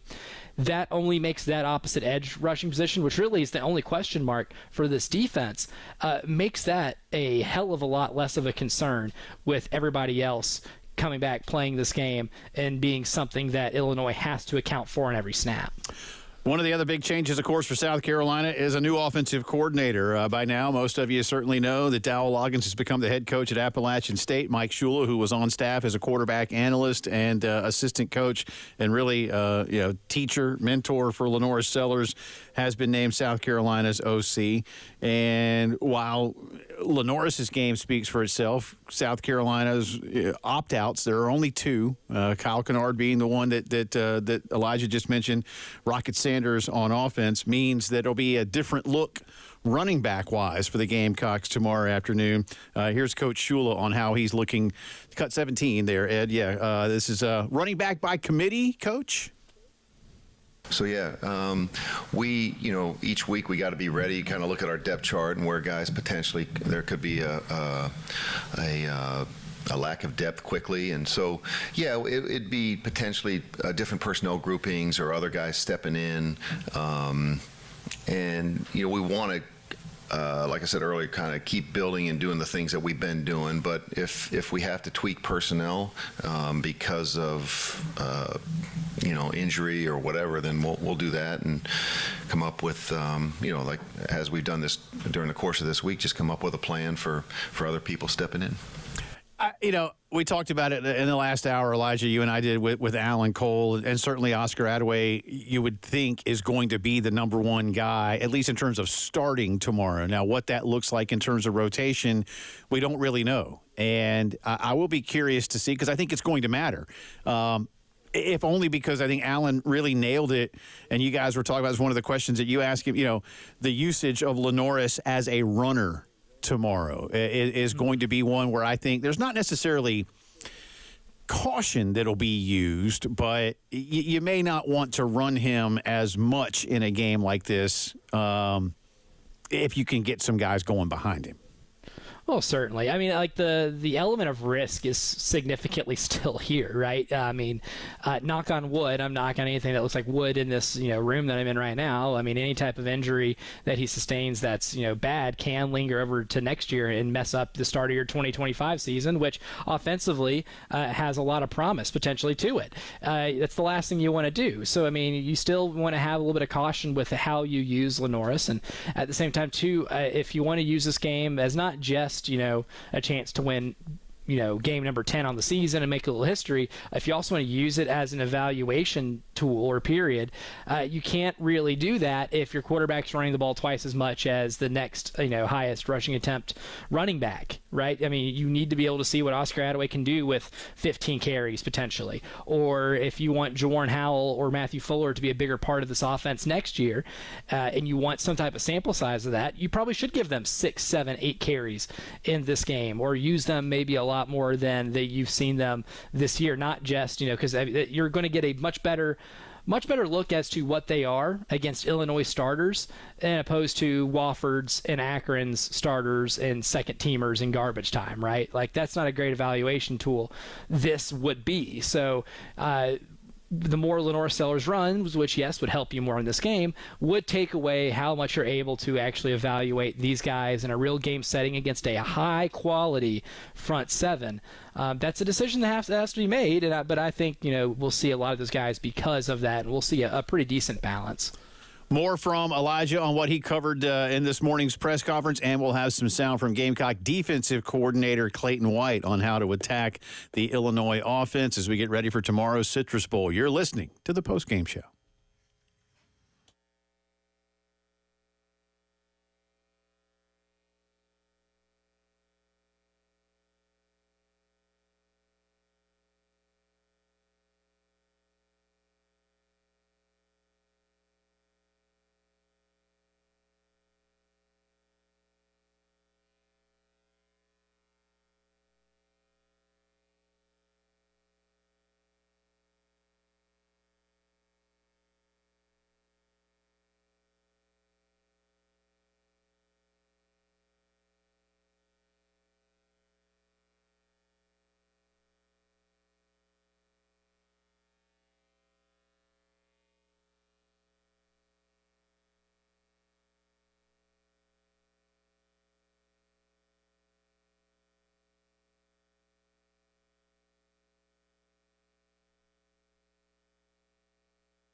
19 minutes after 5 o'clock on this Monday afternoon. Happy holidays to all. Jay Phillips back after, did we figure it out, 12 days away? I mean, that includes weekends, which I don't even know what the weekends were. I mean, Christmas was on a Wednesday, and then there were actual weekend days, Elijah, but it's been a while. You didn't miss me, did you?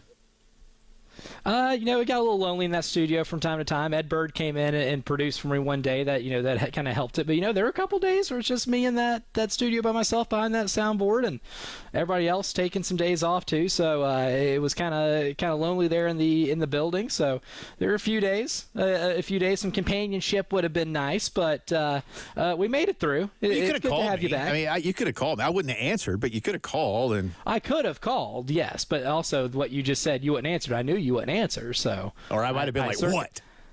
I can circumvent that heartbreak of hearing that thing go to voicemail by just not calling. Yeah. Well, I didn't know if you were going to say that Ed Bird came in and read a story to you, or read the night before Christmas, just to kind of keep things going. Next year we might have to do that next year. Well, I'm gonna go ahead and tell you right now, man, that I'll be taking about the same number of days off next December. As much as the people upstairs may try to get me to take some random Wednesday, that ain't happening. So just letting you know in advance. See, now you're prepared. And I tell you what I'll do. I will record next year. I will record myself reading the night before Christmas, and then you can play it whenever you feel the need when I'm gone, or some other story if you'd like me to do that.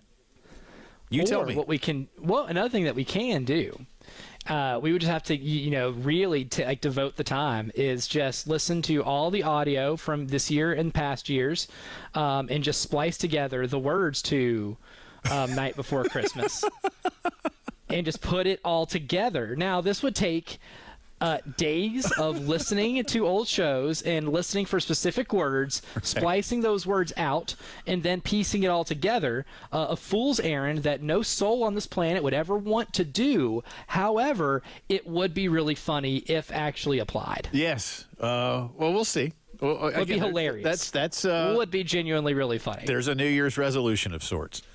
So we'll have that. Before we talk to one of our favorite people on the phone line, let me get one more cut. Number 21 here, please, Ed Bird.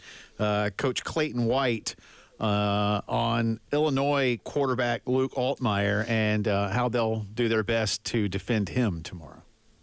Yes, sometimes it's good to watch. When you're in the regular season, you don't get a chance to watch the entire season on that Sunday, so you watch it throughout the week, and then by Thursday you realize how good a player is. But I've had a chance. Obviously, it's been 2 weeks since we realized we were playing Illinois. He's a really good quarterback. I think his mobility to move around the pocket is big time. I think once he gets outside the pocket, he's a threat. He makes smart decisions. He's had under 10 interceptions this year, so he's taking care of the football. But he's a good player. I mean, he can play in any conference, any team in America. But he's definitely one of those quarterbacks that I didn't really know about until we played him. But I definitely know who he is now for sure. So Luke Altmyer, again, 2,543 pass yards, completes 61% of his passes, 21 touchdowns to 5 picks, sacked 31 times. They've lost 194 yards on those sacks. So if you count the sacks, Elijah, and unfortunately in college football we have to.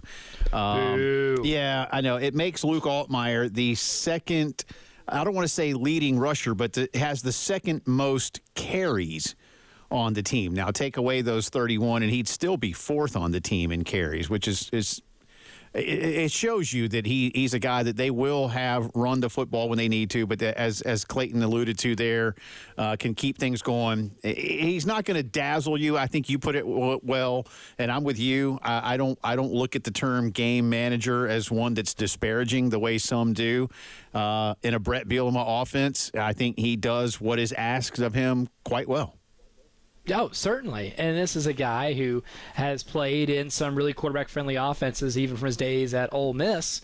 And, he's even had experience in a big bowl game. When Matt Corral went down in the Sugar Bowl a few years ago, Luke Altmaier stepped in, and Luke Altmaier's grown. I think that's the thing about Luke Altmaier that I think anybody can appreciate is that there's definitely been some growth in his game, right? I mean, for more yards this year. Last year's his first real season as a starter, restarting every game. His interception total has been cut in half. He threw 10 picks last year on 3.7% of his attempts. Now, this year he's only thrown 5 on 1.5% of attempts. That's significantly better, and he's throwing 8 more touchdowns this year than last year. And last year he threw touchdowns on 4.8% of attempts. This year it's 6.5%. You've seen that growth of him being able to make the throws to at least enhance the passing game when needed. He's good in certain situations. And keeping the ball safe, right? Sometimes, we were talking about it early in the first hour of the show, is he taking sacks because he's holding the ball too long, or is the offensive line kind of failing him? I think we kind of determined it might be a little bit of both, but on some of the plays where he's pressured, he does have 3.76 seconds per drop back in terms of time to throw, and that's a lot. But also, part of taking those sacks is not throwing the ball where it can be a turnover, right? I think there is some correlation between more sacks taken and fewer interceptions. Sacks can be total drive killers, but interceptions can be total game killers. So I think when you're picking your evils, I think that's a better evil to pick, which also limits the ceiling of how good you can be, but it raises your floor in terms of he's just not going to cost you many games. And I think that's what you're seeing out of Luke Altmaier right now is an evolution into being a solid, serviceable college football quarterback for a team that won't ask him to do too much, and a league in which low-scoring games are the norm, and that those type of low-scoring performances and those type of quarterbacks can still win you 9 games, and this is the perfect example of that, right? So I think Luke Altmaier really is I don't want to say a perfect quarterback for the system because obviously there's still some flaws, but he is the right quarterback for a team like Illinois. No, I think that's well said. Let's hear from our boy John on this Monday afternoon. Welcome in, sir. Happy holidays. How are you? Well, first of all, Jay, very well said about Gamecock Larry.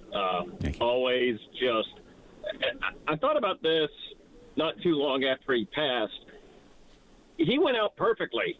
He got to see Carolina pull off one of the most miraculous comebacks against the upstate school in football, and then he got to see a thriller 2 nights before he passed against the upstate school in men's basketball. Yep.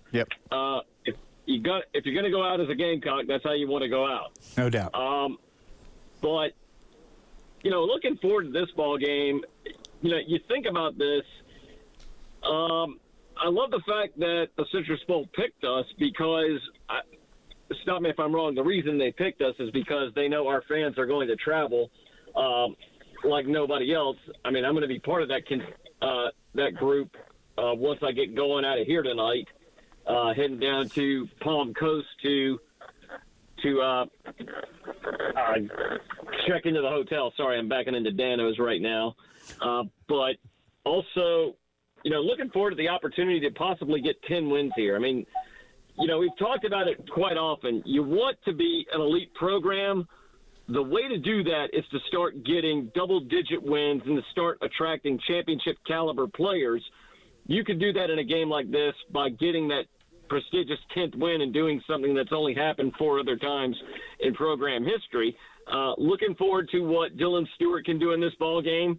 I think that he has a great opportunity to remind the world what he was maybe the first half of the season before Kennard kind of just took it all over. Right. I like what Oscar Attaway can do in this ball game. I think he is going to be somebody that surprises a few people and somebody that makes a few people turn their heads, whether it be scouts or fans. But just looking forward to what the offense can do. I think Coach Shula is going to probably have probably a mixture of what you normally see, but also what maybe a few wrinkles here and there that you haven't seen this year yet. Really excited to see what Lenoris will do, and just hopefully we can get out there, play motivated. That's not something I think I've ever been overly concerned with Shane Beamer. I certainly don't expect this program to go out and look like they did in the Belk Bowl a couple of years ago. You think back to the Gator Bowl a couple of years ago. Motivation wasn't the problem there, but I think that, given the fact that only 2 guys are opting out and you haven't really had that significant of a drop-off in the portal, I think that this is a very good matchup for Carolina, and I think we're going to go out there and play a very good game. I agree on all those things, John, and have fun at Dano's, man. One of my favorite spots. So enjoy that, and safe travels tomorrow, sir. Thank you as always. Oh, I'm going tonight. Oh, well then safe travels tonight. Yeah, you're doing the Phillips family style and getting Keep to yourself Orlando awake. overnight. That's right. Yeah, good stuff. Look, I think Attaway's going to have a good day. I think they'll work to get him the ball and feel good about it. So we'll have some more previewing and some final thoughts from Elijah in a minute. But right now, I need 2 of you on the phone line: 803-404-6100, 803-404-6100. We'll play another edition of the Wild Card Showdown, college football playoff style. You're listening to the postgame show.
From the WIS Traffic Studios, I'm Elijah Campbell. The few accidents to get to you, they're causing some issues on the roadways here in the Midlands, starting with one on I-20 westbound over at Clemson Road near exit 80. Another on 77 south, that's over on Forest Drive near exit 12, it looks like. Got one on Shady Grove Road at Old Toma Road, one on US 378 near Pineview Road and Hallbrook Drive, and lastly, one on Western Lane at Coon Road near Irmo. It looks like it's causing some minor traffic backup.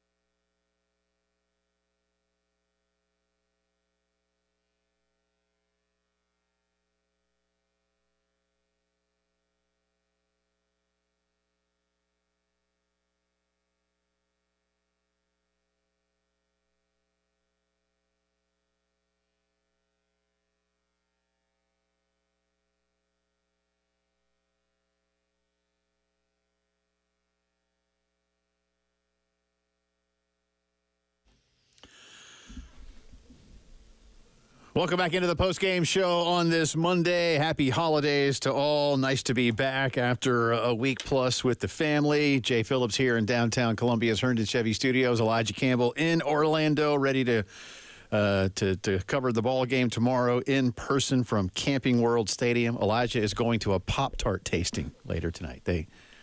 Now, do you is it like a wine tasting where you like swirl and? Well, never mind. Well, no, I will be opening the packaging, taking a whiff, inhaling the flavor profile, and really soaking it in, and taking a lot of time on chewing and making sure that I really hone in these flavors and being able to give you an accurate report on maybe some of the more experimental Pop-Tart flavors. But again, it's I was told Pop-Tart, Cheez-Its, open bar. Sure, and, that sounds fantastic, actually, because the extra toasty Cheez-It is maybe one of the finest snack products ever made. So I am curious, though, and you can tell us this when we get back together on Thursday. At Media Days, we had the coconut Dr. Pepper. And a couple years ago, they introduced the strawberry cream Dr. Pepper to us at Media Days, some experimental, if you will, flavors. So I'm curious as to if there's any of that with the Cheez-It and Pop-Tart tasting. So I look forward to I hope so. A full report. And then if there are some good ones like that, you need to bring some back. All right, that's all I'm gonna say. I'm not above smuggling Pop-Tarts out here. Yeah. Well, if they're free, then you're not smuggling. Just say, hey, I'm taking it back to my co-host who loves Pop-Tarts and Cheez-Its, because it's true. Yeah. You should see our pantry right now, man. There's like 100 packs of Pop-Tarts and Cheez-Its in there. I'm not even kidding. Oh, I had Pop-Tarts for breakfast every day throughout high school. That was my thing. In the meantime, Ed Bird, cue the band, and let's play another college football playoff edition of the Wild Card Showdown. We've got Nick, we've got Josh on the line. Nick, happy holidays, man. How you doing? Good. How are y'all doing today? Right. Happy holidays. Doing all right. Nice to be back at work. Josh, how are you? Santa Claus good to you? Fantastic. I hope you guys had a great holiday. Yeah, thank you. We did. And again, good to be back here in the beautiful studios. All right, guys, we'll have the quarterfinal games. Each of us will have another one of the bowl games that's yet to kick. Got a tiebreaker stat. And Nick, Josh, if you find a way to beat Elijah and me and the other guy, then we're going to hook you up with a pair of tickets to the Carolina-Auburn men's basketball game coming up here in a couple of weeks. So a very nice prize up for grabs as Bruce Pearl's team comes to town here very soon. Nick, I'll start with you. We've got Penn State and Boise State. It is Penn State minus 11. What do you think? I'm going to go Penn State to win the game, but Boise State's going to cover that spread. Boise to cover in the Fiesta Bowl, says Nick. All right, Josh. I'm going with Boise as well. Boise to cover the spread. Takes me to Elijah Campbell. You said do we have a hook on that? It says plus 11 or 11? No hook. 11. Okay, no hook. Oh, man. Okay, anti-Peter Pan. No hook here. I'm going Boise. I think they actually might mess around and win this game. Yeah, we're going to go clean sweep on this one then, because I have listened. Now, sometimes talk is cheap, but I think Boise is one of those teams that might be using the 11 as motivation. And they do have a heck of a running back who feels not maybe snubbed, but, there's something to prove. There's something to prove. Yeah, so, all right, so no give on that one. Josh, I'll start with you. Georgia and Notre Dame in the Sugar Bowl. Wink, wink. Again, none of these are real bowl games anymore. But Georgia, a very slight 1.5-point favorite over the Irish.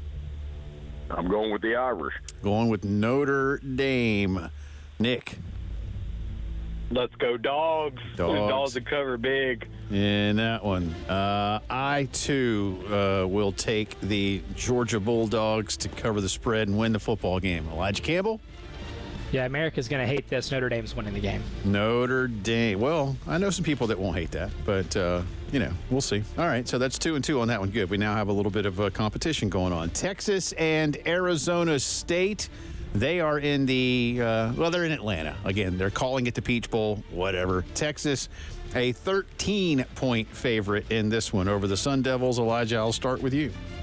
I think Texas covers that 13. I think that's the biggest blowout of the weekend. Texas. Of the week. All right. No weekend, love for whatever. Kenny's team right there. Nick, what do you think? I agree. I think Texas is going to blow them out. Texas big, says Nick as well. Josh? I'm going with Texas also. Texas for you. Now, see, part of me now says, all right, here's where I can make up some ground after an 0-5 week last time, but I'm not going to do it. I think you guys are right. I mean, I just don't see how Arizona State's going to score enough points. Yeah, without Jordan Tyson, I that agree. receiver. I agree. They're too one-dimensional. I agree. And Texas is actually very good defensively. I just don't elite. See it. Yeah, I just don't see it. All right, Ohio State and Oregon rematch. This one's in the Rose Bowl. Well, it's in Pasadena, and it is in the Rose Bowl Stadium. If you want to call it the game, call it the game. I'll start here. This time around, I'm going Ohio State to cover. Obviously, that means they will win the game as well. 2.5 again, but I think Ohio State flexed its muscle the other day and maybe realized they can't just roll their helmets out, Elijah. They realize the forward pass is an option, especially when it comes to having the number one wide receiver in the country. But I like Oregon. I just think they're too better coached. Sometimes when the teams are this even, it's going to come down to coaching. Yep. And, believe it or not, I trust Dan Lanning more than I trust Ryan Day, even this time around. Give Dan Lanning a month to prepare for somebody. Yeah. Yeah, I like Oregon. Listen, I don't disagree with your logic, and quite honestly, I'd like to see Oregon win the football game. I just, Ohio State, again, sometimes it's the best roster in college football. Yeah, it is. Still. It is, and they have a chance to go prove that. Nick, what do you think? Ohio State minus 2.5. Ohio State keeps playing like that. Everybody's going to have a hard time with them, and I think they'll cover it. Ohio, says Nick. Josh? I'm going with Oregon. Oregon. All right. So another 2-2 on that one. Yeah. Okay, guys. Say All yes right. to Quack. There's a pattern developing here. I can see that much. That's for sure. All right. Now is where things change. Josh, your wild card game is the Gator Bowl. Ole Miss, 17-point favorites over Duke. What do you think, Josh? As much as I hate to go with Old Lane, I'm going to go with Ole Miss on this one. Ole Miss in a blowout. All right. Nick, your game is the Duke's Mayo Bowl. Minnesota, 7.5-point favorites over Virginia Tech. Wow. Let's go Virginia Tech to cover that hook. Tech in that one. Yeah, we don't want to get PJ Fleck's tie all messed up with mayonnaise. Elijah Campbell, you have the Texas Bowl. It is Chaos. Baylor, a 4-point favorite over LSU. I got to be honest, that line surprised me a little bit. That line surprises the hell out of me. And enough to the point where it scares me because what do they know that I don't? Right. But with that said, I still got to take LSU. If you're giving me LSU in points, I'll take it. Yeah. I'll take it. Give me the Tigers. I agree. And it's even if it's in Houston, that's a game where fans of both schools will have plenty of opportunity to cheer. My game is the Sun Bowl, staying in the Lone Star State. Louisville, a 2-point favorite over Washington. And I honestly could throw a dart and see. I have no idea, man. I assume you just flipped a coin during the commercial. I break. should, but I didn't. Washington. What the hell? We'll see. I have no idea. Finally, guys, real quick, the tiebreaker stat is total offense for Gunnar Stockton against Notre Dame. Total offense for Gunnar Stockton. Nick. Oh, I don't want to go first. 250. 250. Josh. 215. 215. All right. Interesting. Elijah. I'm going to go 192. 192. 235 for yours truly. All right. Nick, Josh, Happy New Year, boys. Appreciate you listening. Good luck. Again, find a way to beat the other guy and us. Hook you up with a pair of tickets to Carolina Auburn in men's basketball here in the coming weeks. Appreciate it, boys. Y'all have a good one. Thank you. All right, that's Nick. That's Josh. That's the showdown. Final thoughts from Elijah from Orlando when the postgame show returns.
11 minutes in front of 6 o'clock here on this Monday afternoon / early evening. Again, happy holidays, happy New Year. I hope everybody has had a nice one. Glad to be back after several days away.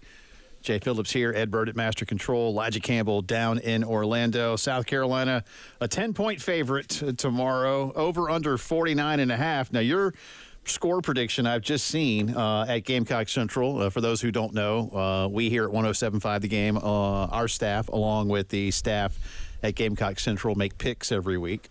Elijah has chosen 34-14, which would put him slightly under the 49.5.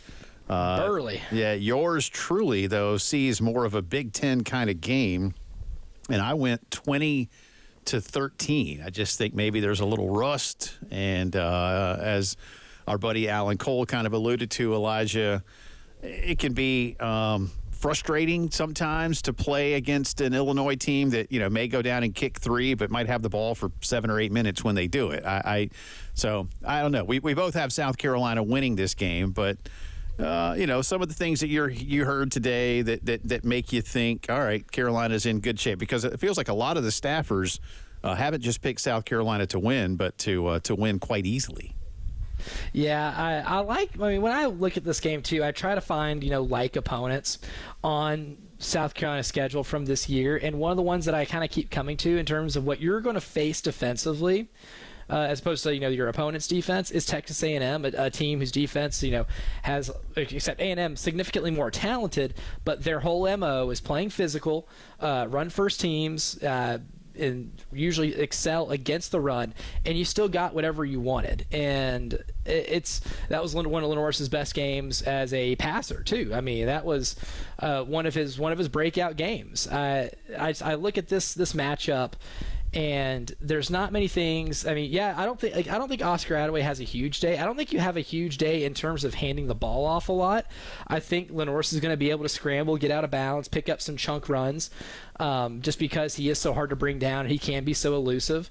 I think the player that benefited most from this month off is Josh Simon, because he was banged up going into that Clemson game, and he was really more decoy than factor. I think he can be a factor in this, and I think, you know, that easy button's going to be there, and that easy button's going to open up the perimeter. And I agree with Alan in terms of you have significantly more weapons on the outside that this team can get got, especially in the passing game. And I know earlier in the week, Illinois' defensive coordinator talked about, yeah, they slowed down Jalen Daniels for Kansas, a great scrambling quarterback who can also throw the ball really well in the second game of the year. But they also got completely torched by Michigan State quarterback Aiden Childs, who is a very similar quarterback to Lenore Sellers, just not as productive. I think Aiden Childs almost threw for 400 against this Illinois team. And in the Purdue game, Purdue, a team that won one game all season long, and was not against an FBS opponent. They were 0 for FBS this year, still put up 49 points because they were able to score at will. This Illinois defense is good. The front seven's really good. But at the same time, they are so gettable in the secondary. And with the South Carolina receiving core really picking up steam at the end of the year, I like the ability to be able to move the ball well enough to be able to score when you have to. And I just don't see many avenues for Illinois to score more than a couple touchdowns in this game. Yeah, you're probably right on that last part, too. And that's why I said I only picked Illinois to score 13 points. I think, too, especially with their big-time receiver, Pat Bryant, opting out to preserve, his health for the draft.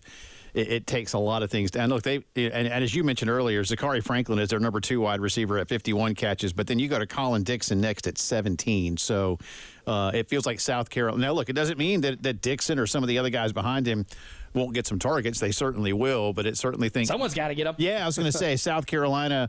I mean, there's a reason, whatever it may be, and I'm not here to disparage anybody, but there's a reason that there is such a drop-off. And part of it is that they run the football a lot, does Illinois. So, yeah, definitely. They have their 2 guys they like to throw to. They have 54 catches for one, 51 for the other. And like I said, 17, 16, and 13 are the next best totals for their receiving core. And one of those, there's 2 with 16. One of those is a tight end, Tanner Arkin. So I just don't see Illinois scoring a lot of points. But do they keep the ball enough? Do they run well enough to to frustrate South Carolina? Does Carolina go big play? I think that's one of the unknowns tomorrow, too, is just what kind of game Mike Shula wants to call relative to what we have seen in this 6-game win streak. I think that's going to be one of the biggest things to look forward to tomorrow afternoon. And one thing, too, to add to the Illinois receiver question, it's not that, these guys are having to step up that haven't gotten a lot of targets this year and step up against, backup corners for South Carolina. They're playing against O'Donnell Fortune, Judge Collier, Nick Emenwari at safety. Like, they're having to do this against a starting secondary that's had a lot of success this season. Yeah. I don't see that boding well for them. Have fun tonight at the Pop-Tart Cheez-It tasting, sir. And Elijah with us tomorrow for full-day coverage, Carolina and Illinois. Thanks to Atkins Law, Midlands Landscape and Lawn, Lexington Discount Homes. We'll see y'all on Thursday. Happy New Year.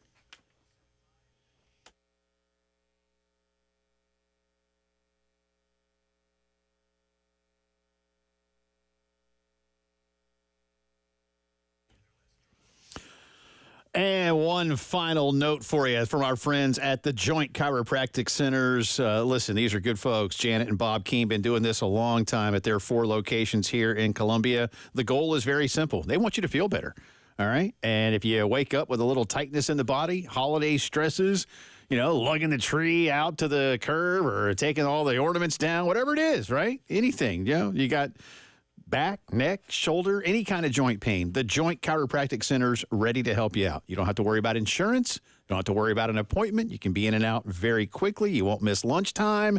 You won't miss much time at work. Monday through Friday, 10 to 7. Saturdays, 10 to 4. And they're FSA and HSA approved. You can see them at Harbison Boulevard.